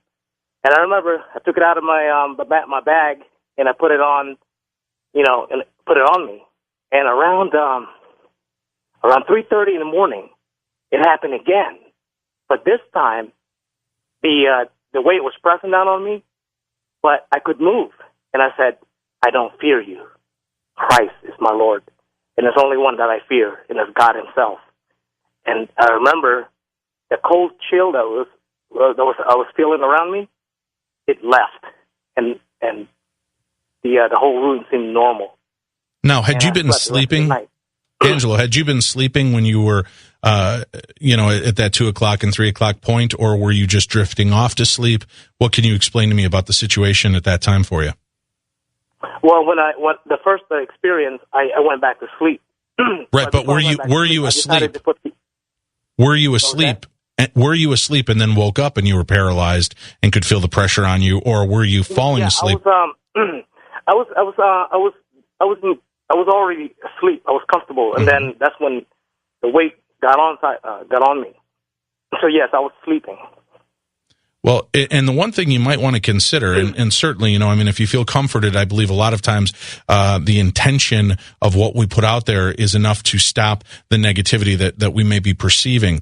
The very reality of sleep paralysis, Angelo, is while we sleep, our brain pumps out an anesthetic to our body because our brain can't tell the difference between a real and a vividly imaginative experience, like a dream. So what happens is, in your dream, you're running a marathon or you're fighting Rocky Balboa. This anesthetic is basically keeping you in place, so you're not pounding the snot out of your mate. You're able to stay stable in your sleep. You might move or adjust a little bit, but that's the basics. Now, something may have happened that woke you up. Somebody could have coughed, the cat could have bumped over a glass, something that stirred you. And sometimes when you wake up too quickly, you're in the shallow breathing pattern when you're at that point of sleep, and you've got that anesthetic. And sometimes you wake up too quickly, the anesthetic has not stopped pumping. And see, that's the thing, though. I've get the feel. Spent 2 tours in Afghanistan, and I'm quite aware of, even when I'm sleeping, I'm quite aware of the surroundings around me. Sure. I have an infantry background as well, so I know that this valuable lesson is what I'm putting out there to the masses, that when you declare, when you put your foot down against these malevolent spirits, they will get away from you. Because once you show that you do not fear them, they will get away from you because they feed on fear. I've had other experiences before, which I cannot share right now, but I know that they exist. Well, Angelo, thank you very much. Yeah, I appreciate you sharing that story with us and giving some insight to our listeners. And again, thank you for serving our country. Wildcard line, Rachel in Portland, you're on the air. Yeah, and Angelo, I hope you're still on the air because you just said things it was like I experienced myself. That's so bizarre. I had some experiences in my own life where, and I know Maury had talked about the shadow people. Are you familiar with that? With the shadow people phenomena? Sure. Right. So I had it was just in a property I was on, and I had not had any paranormal experience in my life. And it was in this one property I lived where I had 3 experiences with the shadow people. And it's really interesting hearing Angelo speak right before me because some of the things he was saying, and I thought the question you asked him as well was very poignant because you were like, where were you at in your life where this was happening, or where were you at with yourself? I had 3 weird experiences with the shadow people where at one point I actually had contact with them where I was screaming at them to, like, get off of me because I felt their presence. Just like now, could you see them, or were you just feeling the presence? Yeah, so basically it happened in 3 cycles. So it was 3 different experiences, and actually I've never even told my parents about it. I've told 3 friends about it to date, and it was visual. I never had a sense of smell, like a rancid smell or anything like I've heard people say in the movies. There was one visual experience, and there was in my ear screaming like demons, and then there was the last experience I had was a choking, where I actually screamed out loud, not caring if my neighbors heard me. Like, sure, you won't get the best of me. You're not. It was almost like they were trying to conquer me, and I almost think of like there are certain people that have these experiences that are hypersensitive. Mm-hmm. You see that in the Hollywood movies, and it's kind of funny, but in a weird way, a lot of hypersensitive people do have these experiences. And what I mean, for me, I just feel like I'm a candidate for that. And I don't know, the last touch base I had with the shadow people, it was just like very scary, and I felt I had to yell back or whatnot. But the Angelo, you feel by putting your foot down and taking control of the situation that helped to fend off whatever these energies were? Well, it did. It helped fend down that, but it was just weird. It was it made me think, like the question you asked Angelo a question about what state were you in when you were visited. How did you word that? Or well, I'd asked him if he was already asleep. Was he in a state of sleep, or was he in a state of rest? Was he, coming in or going out of sleep? Because there are different variances in how the body reacts to those moments. I overanalyzed that so many times. Like I thought, what kind of rest state was I in, or what was I doing? And that time of my life when I was visited in these 3 experiences, it was a dark part of my life. Mm-hmm. Sometimes I analyze it like that. Like, was it like that? I had lost a few people in my life, and I thought, was I extra vulnerable where I had welcomed this in?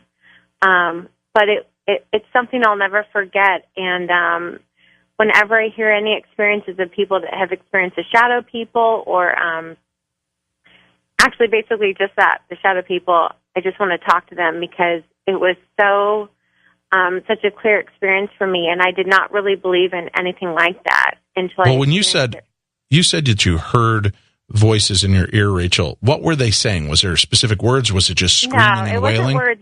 Yeah, no, it was screaming. It was screaming, just like, and this is the crazy thing. It was just like in the movies, like I try, there's always like art imitates life and this and that and all those cliches. And then when you see horror movies, there's certain elements in horror movies that kind of go with maybe certain experiences people have had. For me, the only things I've seen in horror movies, or I think of where producers or whoever has gotten that from, is I have noticed when I've had experiences, it has been very icy cold in the room, and then I have heard certain voices or whatnot.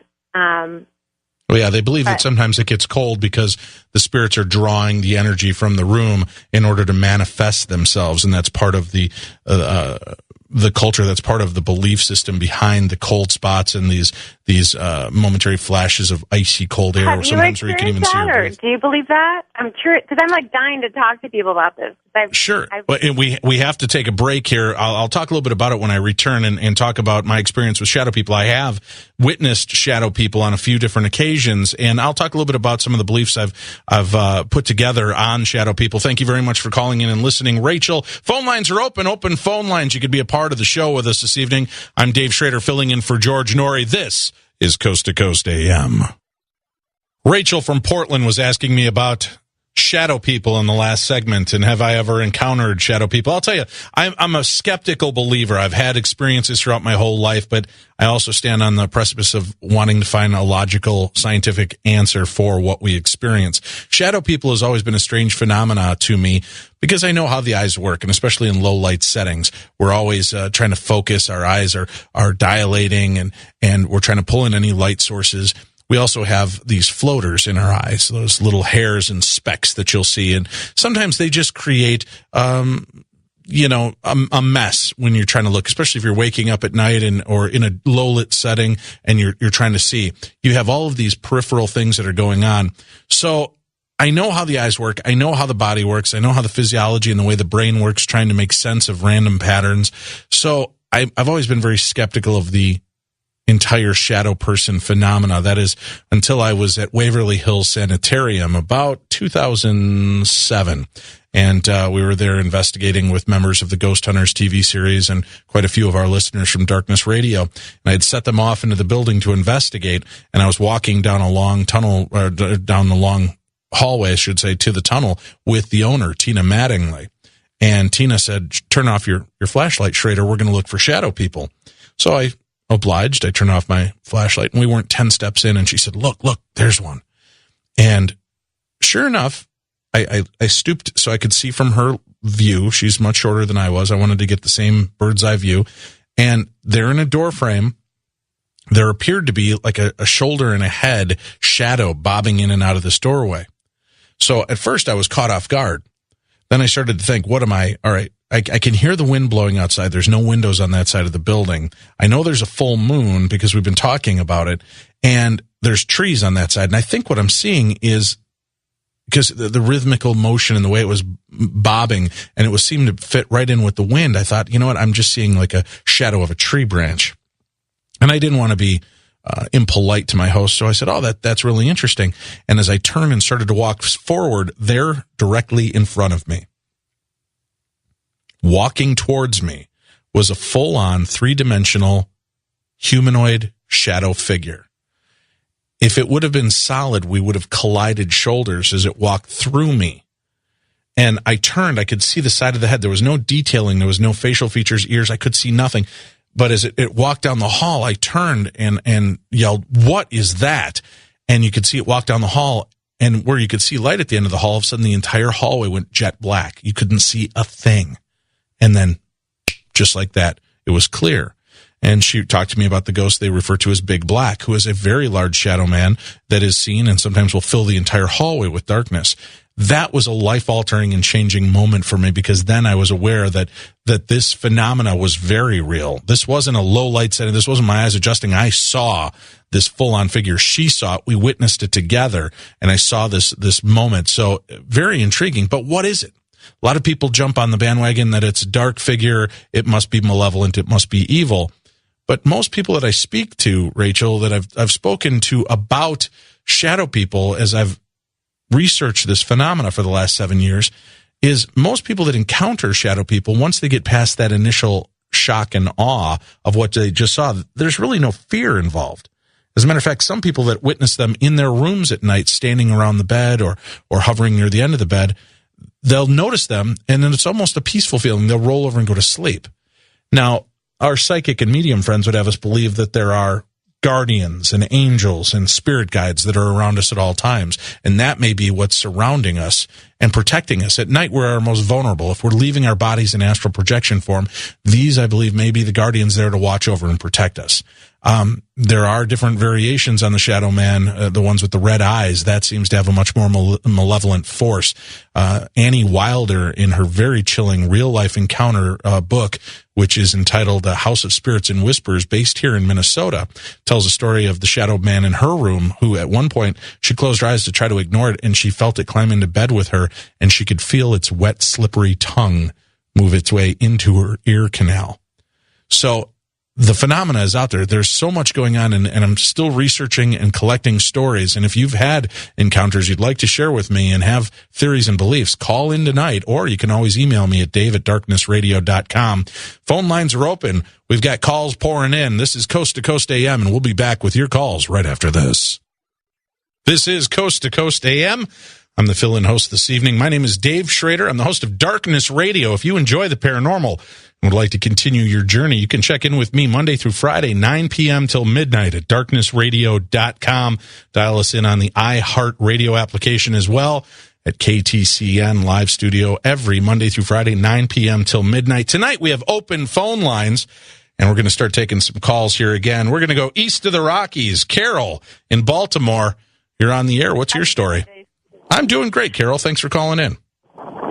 Well, when I was about 17 years old, I had gone away for the summer to an ocean resort town in Maryland and stayed the entire summer. When I came back to Baltimore, I had gone up to see my grandmother. My grandmother lived in an apartment building.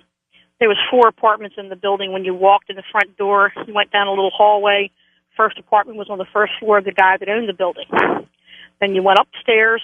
Second floor, you had an apartment in front of the building, one in the back of the building, little hallway, and then the stairs that went up to the third floor to the last apartment. Well, when I got home, I decided I was going to go visit my grandmother since I'd been gone for the summer. I get up there, I go into the hallway, go up the first floor stairs to the second floor, and then in the second floor hallway, I ran into the owner of the building. He's walking down the building. He's an older guy, smoking a cigar. He walks past me. He's checking the doors on all the apartments and the porch door on the outside porch for the second floor.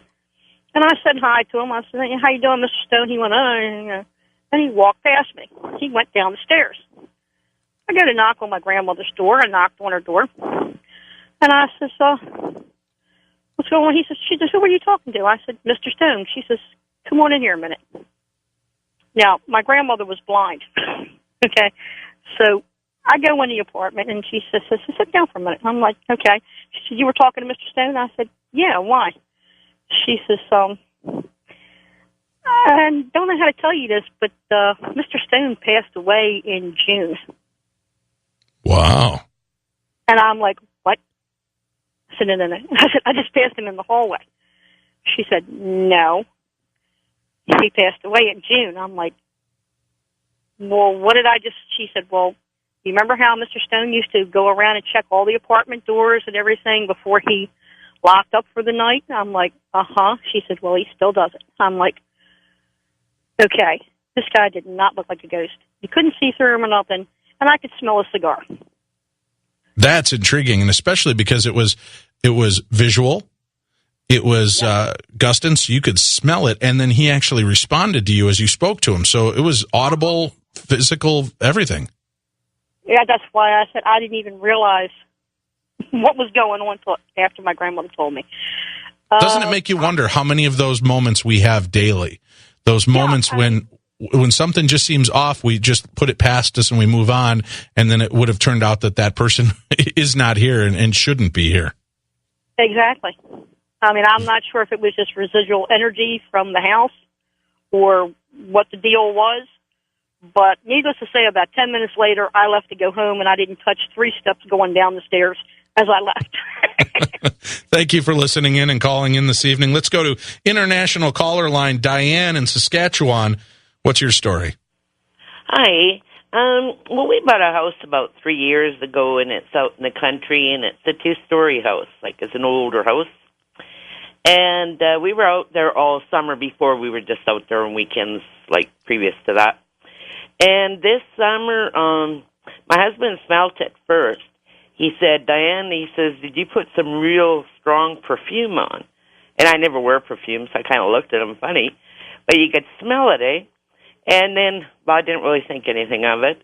But it happened about 6 times all summer that we were out there, that it was just such a strong smell. Like, we had music jams out there this summer, and the couple that the kid that grew up there, he had grown up, but he heard about the music jam, so he came out to see where he used to live, And I had to mention it to him. I said, when you lived here, did you ever smell a strong smell like a perfume? He kind of grinned. He put his hand up in the air. He made a motion. He says, he says, what that sounds like, he said, is when my mom went out, she always used this real strong hairspray.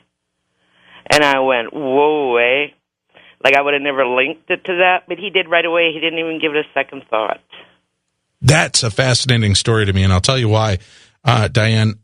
Claire Gustins having the ability to smell, and that's, the way we witness most ghosts. We see them, we hear them, we smell them, and sometimes we could just feel their presence. The smelling, though, is always intriguing to me because a lot of people don't realize this, but the part of the brain that recognizes smell and that smell memory is literally located right above the bridge of your nose, right in that part of the brain. So it's a very short synapses for that memory to be triggered. That's why when you can walk into a bakery and you smell fresh bread, boom, you're right back at your grandma's house. You smell fresh baked cookies, boom, you're at Aunt Phyllis's house. You can it like encompasses you. So a lot of times when people will tell me about a Claire Gustins moment when they've smelled a spirit and they smell it familiar, to me it's always like, well, I'm curious if that really happened because, if it was a memory and it was triggered and perfume was a very strong memory for your mother or your friend, that might trigger and you'd automatically begin to smell it in that sense, that it's not actually there, but you can smell the perfume or the hairspray again. What's intriguing to me is you didn't know their story, you smelled it, and when you were able to relate it back to the surviving child, he was able to pin it immediately and knew what it was. That's when I find the Claire Gustins so striking. That's a really amazing moment for me because that is such an interesting way to haunt the scent, of memories, these cigars or perfumes and like our caller, talking about the cigar as they walk past, you could actually smell the cigar on the person. That's really an intriguing factor because then you're getting a full sensory load of this kind of of this kind of phenomena going on around you. Have you had experiences where you've done that before, where you've smelled the spirits as opposed to seeing or hearing them? Not smelled. I've had experiences before. This is really going to freak you out. There is a kid that cut the grass out there for us in the summer. Like, we have 3 different properties. Mm-hmm.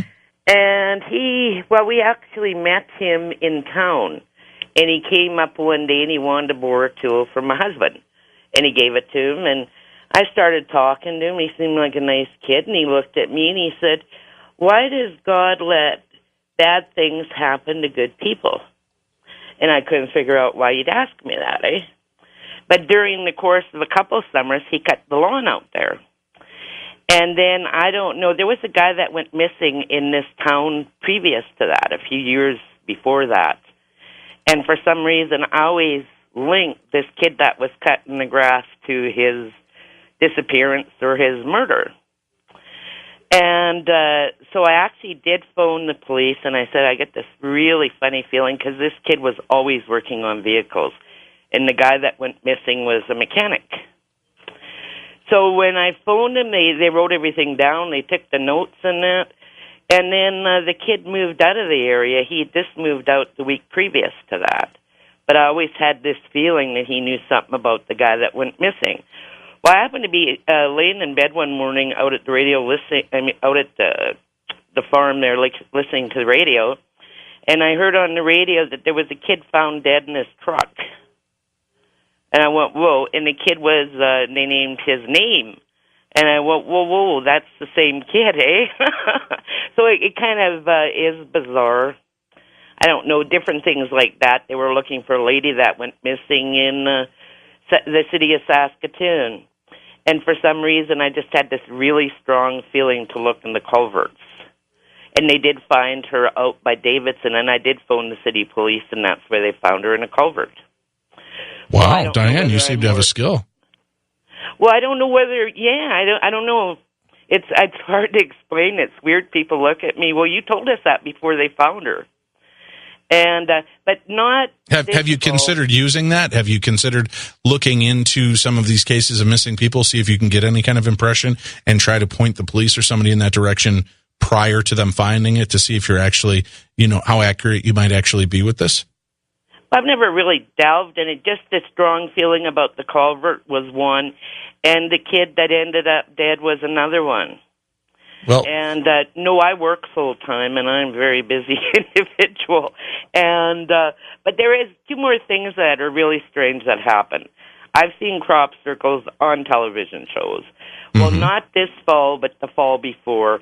We happened to be going out to the same place, and we seen crop circles. And I went, whoa, look at this, what you see on TV, eh? But the same time period, within 2 or 3 weeks, there was those big round balls in the sky, lights. And then it was at night. You could see this airplane, and when the airplane was coming towards them, these balls kind of dimmed their lights. And when the airplane was gone, these lights all went on again.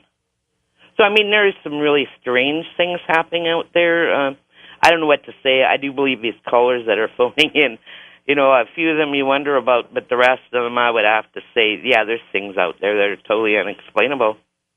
Well, and you definitely seem to have some type of gift that's been given to you. I know you're busy and don't always have the time to act upon it, but that you might consider, utilizing that power for good, because if you've got that kind of lock-in where you're picking up on people, there may be a really important reason for you to be noticing those things. And maybe in the future, if you notice something popping off like that, you don't have to necessarily go looking for it, but if you notice something like that, maybe make the call in advance and see if there's anything you can do to help point them in that direction. I don't know. It could run in the family. My son had his own agent, and he was on radio stations as a psychic, and I used to laugh, and I'd go, yeah, right, eh? Well, thank you. Now I don't know. Well, thank you for calling in. Justin on the wild card line in North Dakota. We've got about 2 minutes here with you. What's your story? Yeah, hello, Dave. Yeah, hello. Welcome to the show. What's your story, Justin? Hey, first I wanted to tell you thanks for having Corey Taylor on. That was an excellent episode or segment, and thank you. He's somebody that I enjoy his music and everything about him. But my story is quite an interesting one. My sister's husband, his little brother was a good friend of mine when we were growing up at school, and 4 years ago he had hung himself. And after the funeral and all that kind of stuff, me and a mutual friend and my girlfriend at the time, we were all sitting around a fire out in the country in northwest Wyoming, and just kind of visiting about, his life and everything that went on and whatnot. Me and my friend kind of started getting into an argument about, I kept calling Mike, who's the gentleman that hung himself, I was calling him a coward, and me and my friend were arguing back and forth, and almost literally getting into a fight about it, me calling him a coward. But I was calling him a coward because his young boys are who had found him in his garage, and that's why I was calling him, a coward. I just had this feeling that he was there, his presence was there, and I've over the years I've had experience with just spirits and paranormal. But and I told Aaron, my friend, I said, well, if you don't believe that he's a coward, then ask him yourself. He's here. He'll tell you himself he's a coward. I think that he regrets what he did and how his boys had to see him like that. And we argued back and forth a little bit longer, and the fire that we were sitting around, is a nice big blazing fire, and it went from a big blazing fire down to just red glowing embers. And we kind of looked at each other, and about the same time we looked at each other, there was a drink sitting on a chair right across us, and that drink tipped over. There was no wind out. It was a nice, calm Wyoming summer night, and my girlfriend at the time, she just got up and says, well, I'm out of here. I'm going to bed. I think I've seen enough. And he let you know. He let you know he was there, taking taken full ownership of what he'd done. Thank you for sharing your story with us, Justin. We're going to take a break. We're going to come back. We've got Denise, Bill, Laura, Gary, Joe, and your calls. This is Coast to Coast AM. Good evening, good morning. Thank you for tuning in to Coast AM. I am sitting in for George Norrie. My name is Dave Schrader, the host of Darkness Radio. You can find more information about me and Darkness Radio at darknessradio.com. We explore all aspects of the paranormal as we do here on Coast to Coast AM, and we're taking your calls this evening. If you've had experiences with the paranormal, you'd like to share your stories, we'd love to hear from you. I threw out in the last hour talking about a strange situation, these time slips, these false memories, and who brought Kirk Douglas back from the dead was the name of a topic I touched on about a year ago, when so many people remember vividly the death of Kirk Douglas. Wendy wrote in, she says, "Hi, Dave, just heard you mention the exaggerated death of Kirk Douglas, who is actually still alive, and that you and many, many other people have told you about the deaths of celebrities before they have died and time slips." Whoa, I thought I was the only one who had that type of experience and that I just made it up. I'm glad to know I'm not alone. That comes from Wendy. Wendy, thank you for listening and sharing your story. Yeah, if you've had an experience, a time slip, where you know for a fact that a situation took place, death of a celebrity, something along those lines, I'm interested to hear your theories on that, your belief on what happened when you realized that the person is still very much alive. Nelson Mandela, that's a big story that's breaking right now. So many people emailing me daily about the fact that they were sure Nelson Mandela had died 10 to 20 years ago. How can we be having these false memories unless it's some form of time slip, some false memory, or a memory from an alternate timeline that we are in sync with, which may very well be what we're experiencing when we deal with deja vu. If you have a thought or a story on that you'd like to share, feel free to give us a call. We're going to take another break. We'll come back with more Coast to Coast AM right after this. It's open phone lines here on Coast to Coast AM. I'm Dave Schrader sitting in for George Norrie. Let's go to the wild card line. Bill in Prescott, Arizona. What's your story? Yeah, how you doing, Dave? I'm doing great. Thanks for listening in and calling. What's up? Yeah, when I was 17, I remember I had a dream that really turned into a nightmare. This black cat was following me. It was at night, and it was following me. I could see every time I turned my head from car to car as I was walking. And then I finally reached this one spot. I turned around just to see if he was still following me. He was sitting down right in front of me. And then all of a sudden, he started to come toward me faster and faster, and he just jumped on my chest, and I just woke up in a cold sweat. Now, the thing is, 3 weeks later, we went to my grandmother's, and I remember them sending my cousin and me out to the store. And on the way back home, it started getting dark. And I started looking behind my shoulder, and eerie as it was, I got a cold sweat. This cat, I could see it going, just like in the dream, from car to car. It was a black cat, and it just kept going from car to car. And then we reached the corner, and the light was red, and I turned around just to see, and there was the cat sitting right there. And he started charging me, and as soon as he came up to my chest, my cousin dropped the bags, and he whacked him away with his arm. And I said, whoa. And when we got back to the house, I told him the story, and he was freaked out about it. But I was really freaked out about it, and I didn't know what to think about it. But well, Bill, do you find are you kind of sensitive to paranormal situations, Bill? Yes, I am. And I'll tell you that there was many incidences that I had in my life that I was very sensitive to. Like a week before my grandmother died, I had this strange feeling come over me, and I just knew something was wrong somewhere. And to top it off, that I had other experiences too, but this one really got me. And during this time that I had this dream till now, I've done a lot of book reading and studying and watching the ancient astronauts and all of that, and ancient aliens, and I've come to the conclusion that I must have had like a astral out of body experience maybe that night, and when it finally came up and happened, it's like a deja vu, because I believe in those different dimensions and everything. Well, what you also might have been dealing with, Bill, and the reason I was asking if you believe you're kind of sensitive to the paranormal and picking it up, according to some of the Native American lore and dream interpretation, when you see a black cat in your dream, it usually has something to do with experiencing some kind of fear about using your own psychic or intuitive abilities, or believing in your intuitive abilities. So a lot of people, they'll automatically jump to the fact that it's a black cat, so it's evil, destruction, bad luck, in particular.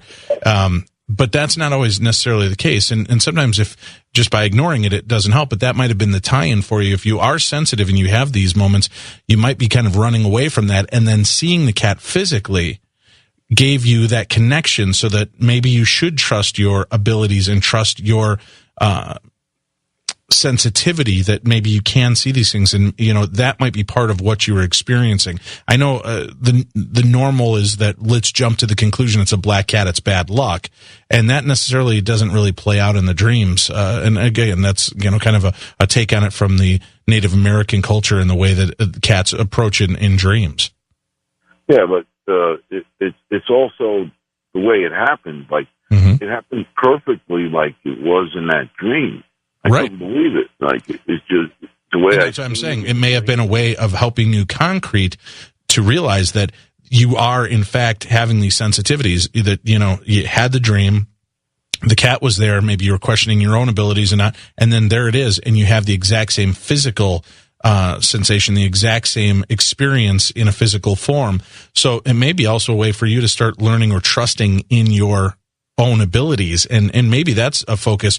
You said you do a lot of reading and a lot of research. You might want to start focusing and reading on ways to develop your sensitivities and control them, so that you have confidence in them as well.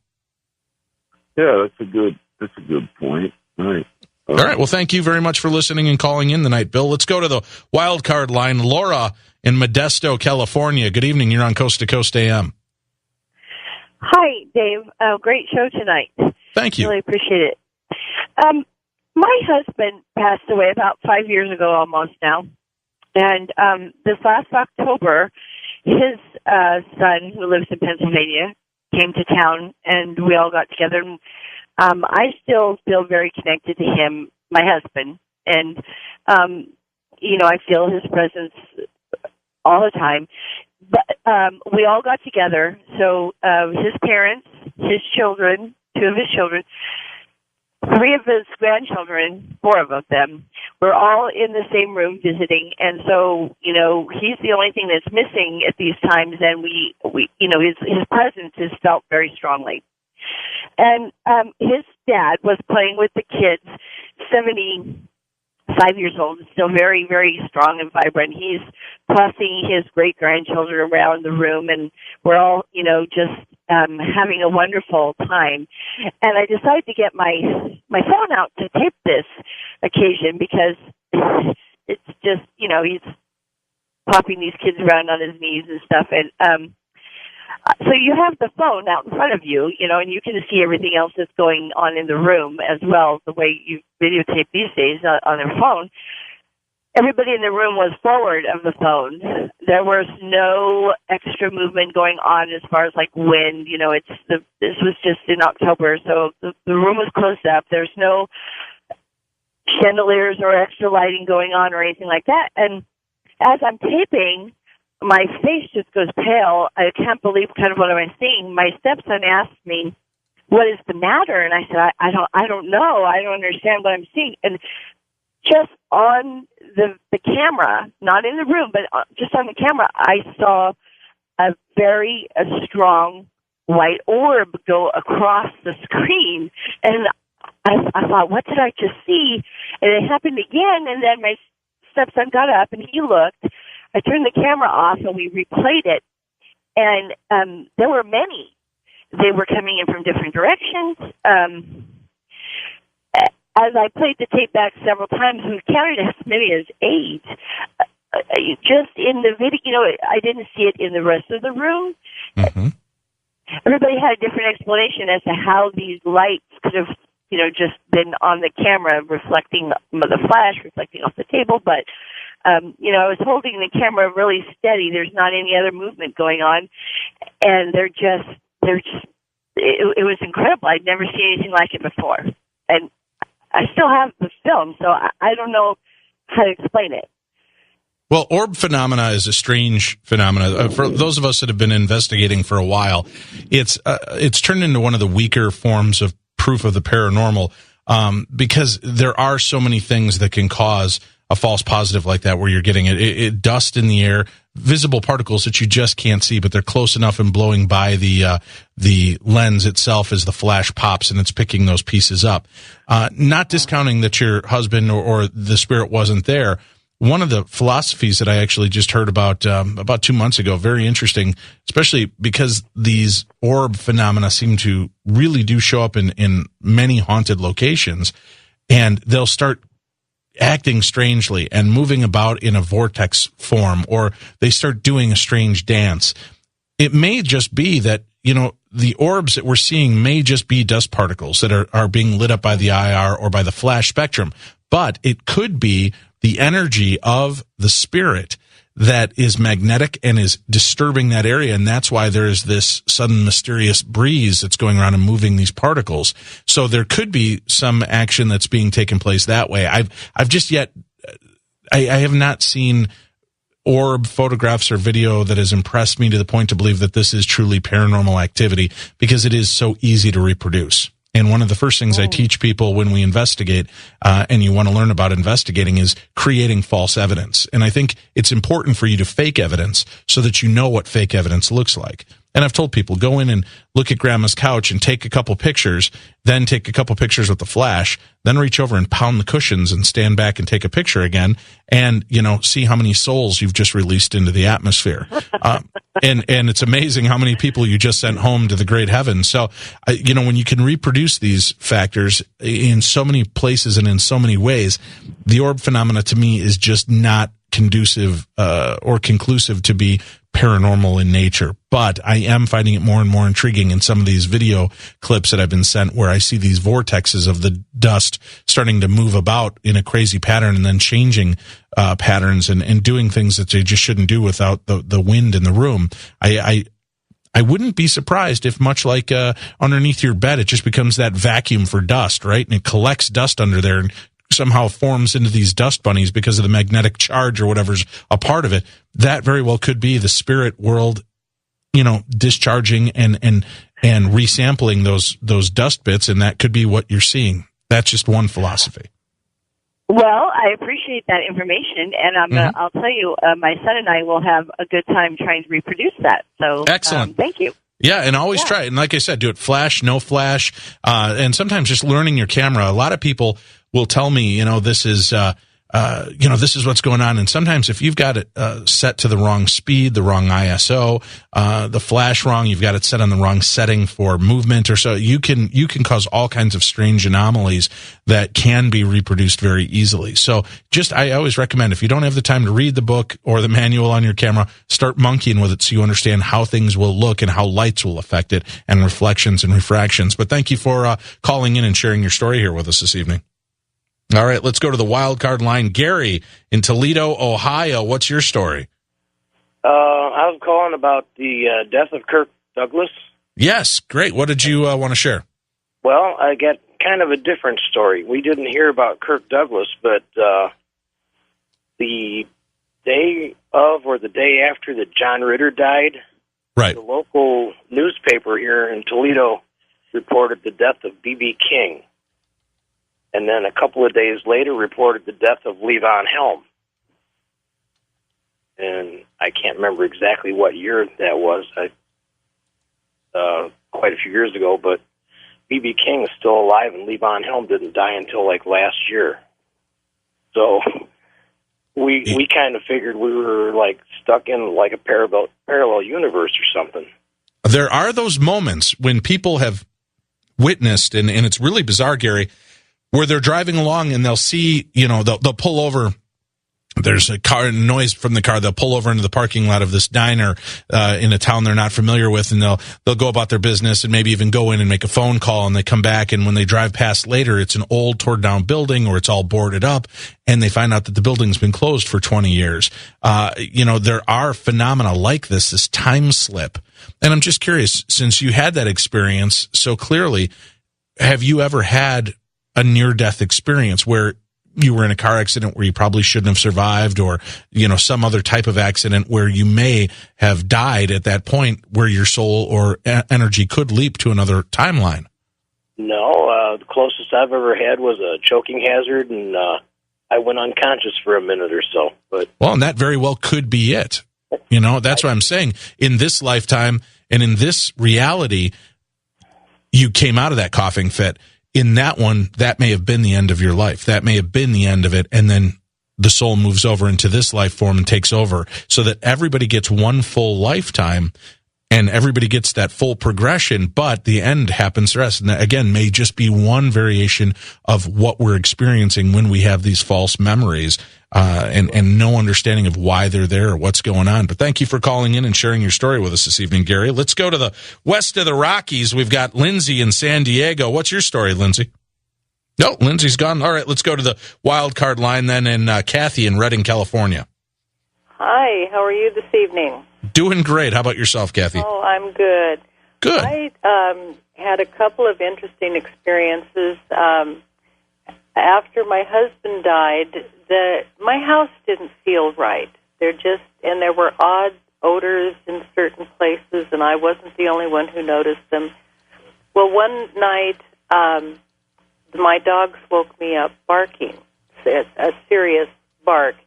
And I looked up into my doorway, and there was a man standing in the doorway. He was scratching his head and looking back and forth like he couldn't decide which way to go down the hallway. And I immediately reached over and turned on my lamp and also trying to figure out what am I going to hit this guy with. Right. And as soon as the light went on, the dog stopped barking, and he was gone. And I did sit in bed for a little while, to get the courage to get out and find this person, and there was nobody in the house. And I had previously contacted a psychic to come and do a house cleansing, and she was out of town, so I shot her off an email the next morning saying, can you come sooner? There was a man in my house. Well, to shorten the story, she said that it was a spirit, and that because of my husband's death, my chakras were open, which was like putting a sign on my house inviting any spirit in, just like the light in the window. And so then a while later, I was sitting in bed reading one night, and I heard my locked front door, open and close. And this went on for 3 nights, just open and close, open and close. And so I contacted her again, and she said, well, it's not the same guy, it's a different guy. But, I had never had experiences like this before. And so I just, all of a sudden, thrown in the deep end of the pool and having to learn about this other world. Right, and it definitely can be upsetting to the apple cart. I mean, when we're used to understanding the parameters of life and the way it runs, and then to have things like this suddenly start to interrupt our patterns, it can certainly throw us off. Kathy, thank you for calling in and sharing your story. We're going to take a break. When we come back, I'll talk a little bit about time and its linear nature, and how some of the hauntings that we're experiencing, like Kathy may have explained, we may have another scientific explanation for. Stay tuned. That'll be covered next on Coast to Coast AM. Here's an email. Hey, Dave, my name is Eric. I'm originally from Nebraska, born and raised, but have been living in L.A. for some years now. I had a near-death experience back in '99. 7 friends driving from Lincoln, Nebraska to Jackson, Wyoming for spring break. We hit black ice, flew off the road. The vehicle flipped 7 times, and one guy, Jason Rose, was killed. Another, Brian Linnell, was paralyzed. I was asked if I wanted to live or die. I said, you mean I'm not dead already? It asked again if I wanted to live or die. I said I wanted to live. It said it would be difficult, and I thought about it and said, I want to live. Boom. I was back in the accident. But that's a tale for another day. I remember Mandela passing away in 1995, I think, and Kirk Douglas at the same point in time around then as well. Makes me not only curious what else I think I know that I don't know, or vice versa. Also, maybe I was bumped into an alternate timeline, very similar to my own old universe, but with small identifiable markers. Curious either way. Love the show and happy holidays. That comes from Eric Laritzin. So another person with this type of phenomena, and another person that also had a near-death experience that has these memories. Strange. If you've had an experience like this, email me. I'd love to hear more about them. We do share listener experiences like this on our Monday night shows on Darkness Radio, which you can tune into right before Coast to Coast AM, darknessradio.com, Monday through Friday, 9 p.m. to Central, or 9 p.m. to midnight Central Time. We're going to take a break. We'll go back to callers right here on Coast to Coast AM. A little bit ago, we spoke with Kathy in Redding, California. She was talking to us about the haunting that was going on in her house, and she would see this person walking through the house and, not seeming to take notice of her, going on in a few different disturbances like this. And I hear cases and stories like this quite often. One thing I wanted to talk about is the linear nature of time. A lot of people don't realize it doesn't go from A to Z. Physics talks about the string theory and the way that time undulates and twists upon itself. It's a wibbly wobbly, timey-wimey mess.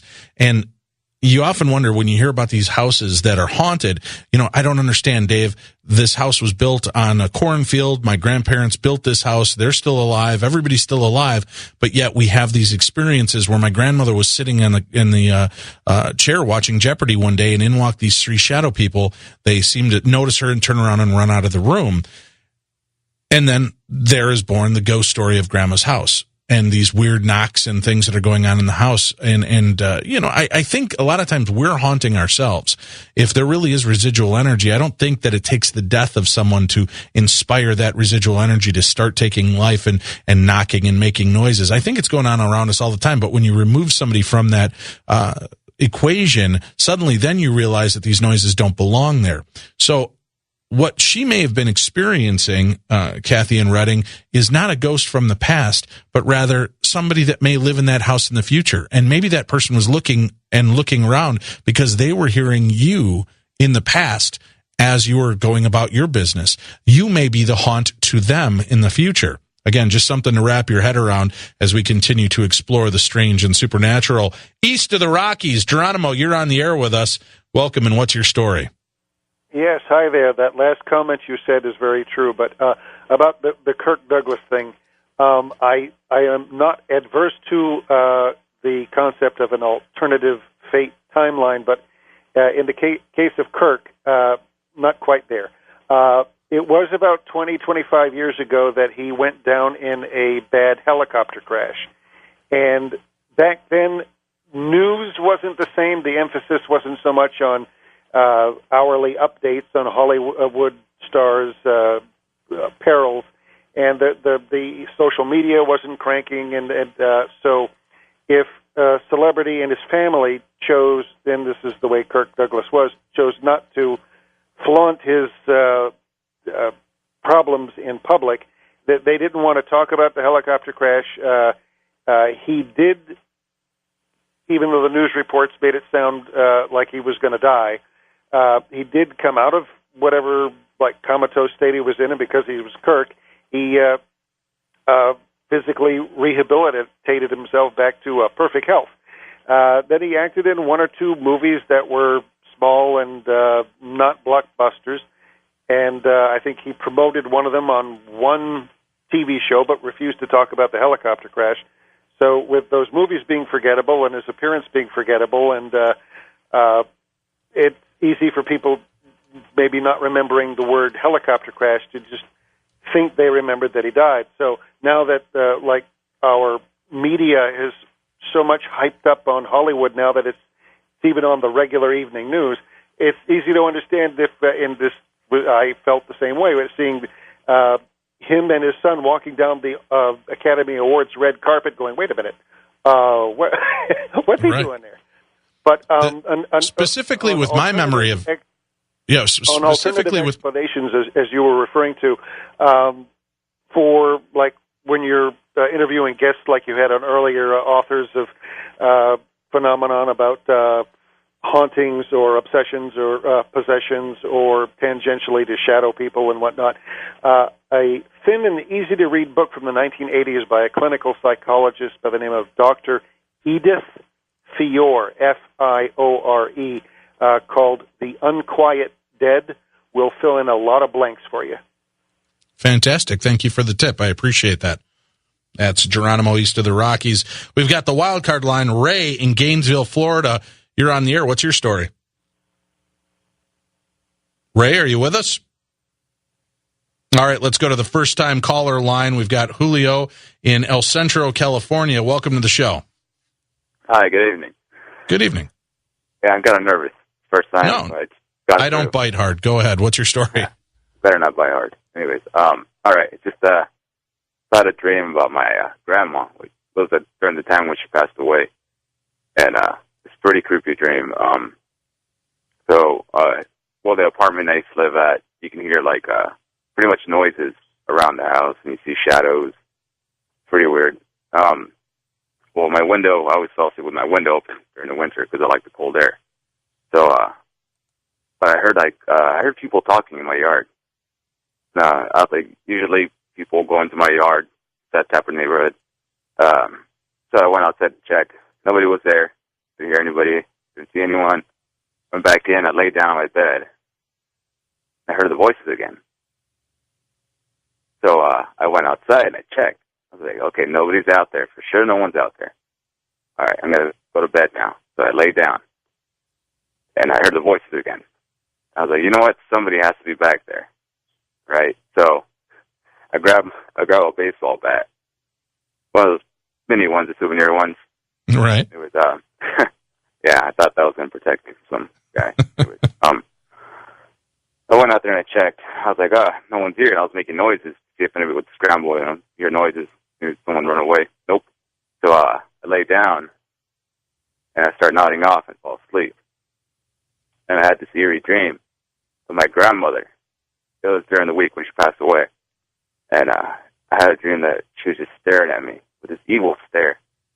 And I was like, this isn't my grandmother. Like, no way, this is not her. Right. So in my dream, I started yelling, started screaming for someone. And my mom comes in. So, what's wrong? What's wrong? It's like, grandma's right here. And she's staring at me. You don't see her? So, no, nobody's in the room. So this is all in the dream. And so I start yelling even more. And then my sisters rush in. And they ask me, what's wrong? I was like, I was telling Mom, grandma's right here staring at me.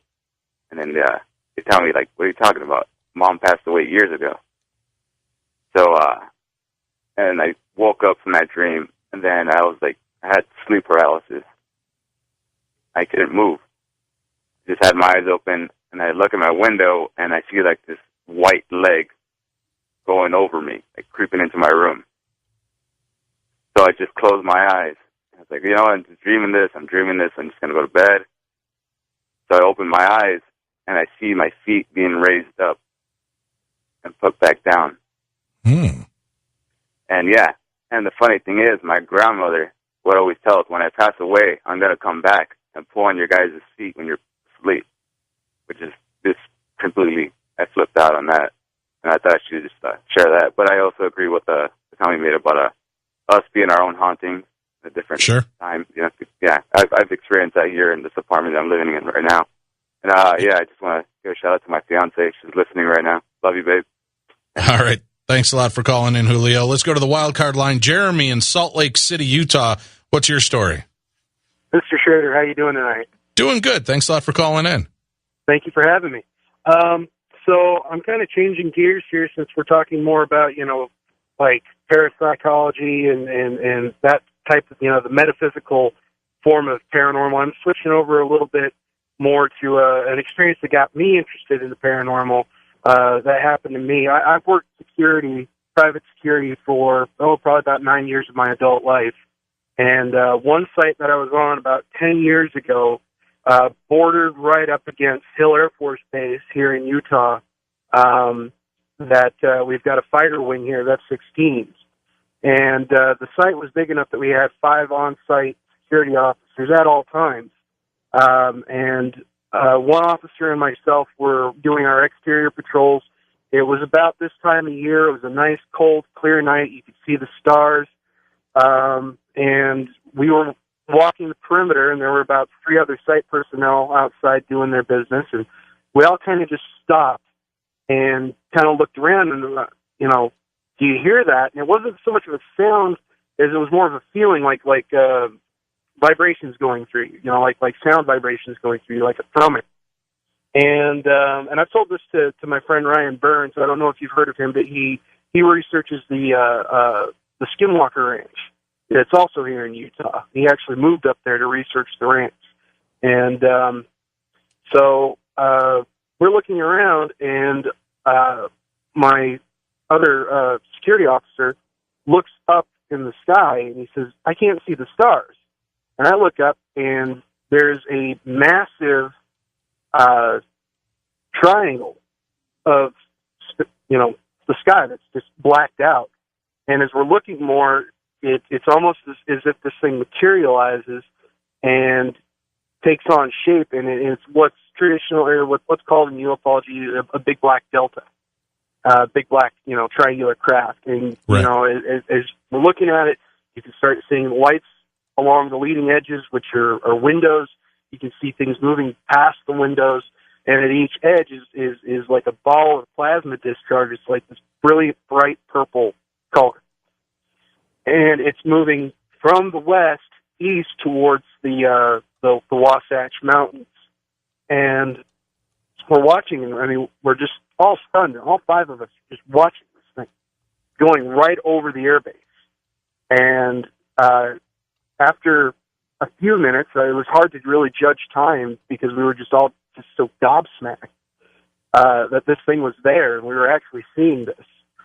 And it picks up speed, continues on east towards, I believe it's Weaver Canyon that's there. And a few moments later, we hear and see 4 F-16s come off the launch pad from Hill Air Force Base on full afterburning. You can tell an aircraft's on afterburn because the exhaust has this diamond pattern that leads towards the tip. And all 4 of them scream eastward towards that. And, that moment changed my life. That got me into ufology. That got me into other areas of paranormal investigation, and I've kind of dabbled in it amateurishly. I don't really mess with the spiritual side of that because I've had some bad experiences because of it. But I don't know. I just wanted to share that with you and the listeners tonight, and I appreciate you listening to me. Well, thank you very much for sharing with us, Jeremy. It's always great to hear another story. And when you have those life-changing, those altering moments, it's phenomenal. It was like my moment seeing that shadow person at Waverly Hills. It took me and put me into a whole different paradigm. Let's go to the wild card line. Kelly in Moab, Utah. Welcome to the show. Hey, thanks, Dave. Can you hear me? Yep, you're here. What's your story? Well, I have a couple things that kind of coincide with each other, but first, this started out in April 1999. I was 15 years old. A few of my buddies and I went out camping out in the desert, out in, way out in the middle of nowhere. And when we get out there, I had fallen out of the back of the truck, and I was drugged underneath this little tiny pickup truck where basically I was banged up, partially paralyzed, coma, the works, I was airlifted out into Colorado, where I was put in this hospital, and the 3rd day into my coma, I had started to stabilize and everything, so people weren't really surrounding me at all times, and my mother went into my room at about 3, 4 in the morning, and she said there was a woman sitting next to my bed holding my hands, and my mom kind of looked at this woman and, asked her if there was anything she could do to, is there anything I can help you with? And, of course, my mom told me about this after the fact. And this woman just stood up and walked up to my mom and grabbed my mother's hands and said, and looked her dead in the eyes, and she said, "I'm here to tell you this is a miracle." And my mom was completely, just like almost mortified by it. But, she said she started crying, everything, and this woman just walked away. She was in nurse clothing and everything. When my mom told the staff about it the next morning, they had no clue who this lady was. The description of her was she wasn't an employee, basically. So it was really interesting, and I've had a hard time trying to make sense of it myself. But afterwards, I kind of felt compelled to go back to the area where I fell out of this truck almost a year later, and I went out there and I shut down the vehicle, sat in the truck, and it was probably one of the more intense experiences of my life. It felt like everything was black. I couldn't see. And to be honest with you, it's kind of strange, I feel. But since then, I've felt this connection with something that is so far beyond me that I can't even understand. And I've actually seen these two, I guess, entities. They're very large things. I see them all the time in certain scenarios, in my dreams, just in daydreaming, stuff like that. They're very large entities, and they tell me that they're from the 13th dimension, and they're here to help me. And I don't even know what that means. What do these creatures look like? Do they look like the praying mantis? They're just really big and kind of like blue, I guess. All right. Like are they human looking? Yeah, they're like humanoid entities, and they're just big. They don't talk. They don't talk very much. They just they motion me a lot, and they say very simple things. It's so strange to me, and I've had the hardest time accepting it and trying to make sense of it. I feel like it was kind of a cool story to share with people because there's something real there. I mean, I was supposed to die that night. I actually did die. And, I was partially paralyzed, and now I'm, like my brain stem almost separated, all these things that there's no explanation as any doctor has had that as to why I'm still alive. So have you asked these entities those questions to see if they can shed any light on it for you? I've tried to ask certain questions, and I don't know if I'm asking the wrong questions in the wrong ways or not, but it's really intense when it does happen. Sometimes I cry, sometimes my eyes tear up, and I can't even control myself. Kelly, I appreciate you sharing the story with me. I'm glad that you're still on this side with us. Thank you for tuning in and being a part of the show with us this evening. I want to thank the amazing staff here at Coast to Coast AM, my own producer and engineer, Tim Dennis, for hanging in with me. Again, thank you to George Norrie and the cast of Coast to Coast AM for allowing me to sit in. If you enjoy the paranormal and you'd like to learn more about it, you can also check out Darkness Radio. I'm your host, Dave Schrader. We're Monday through Friday, 9 p.m. till midnight Central Time. And then stay tuned because Coast to Coast follows us on our station. I appreciate it. Have a safe night and happy holidays. From Coast to Coast AM, I'm Dave Schrader.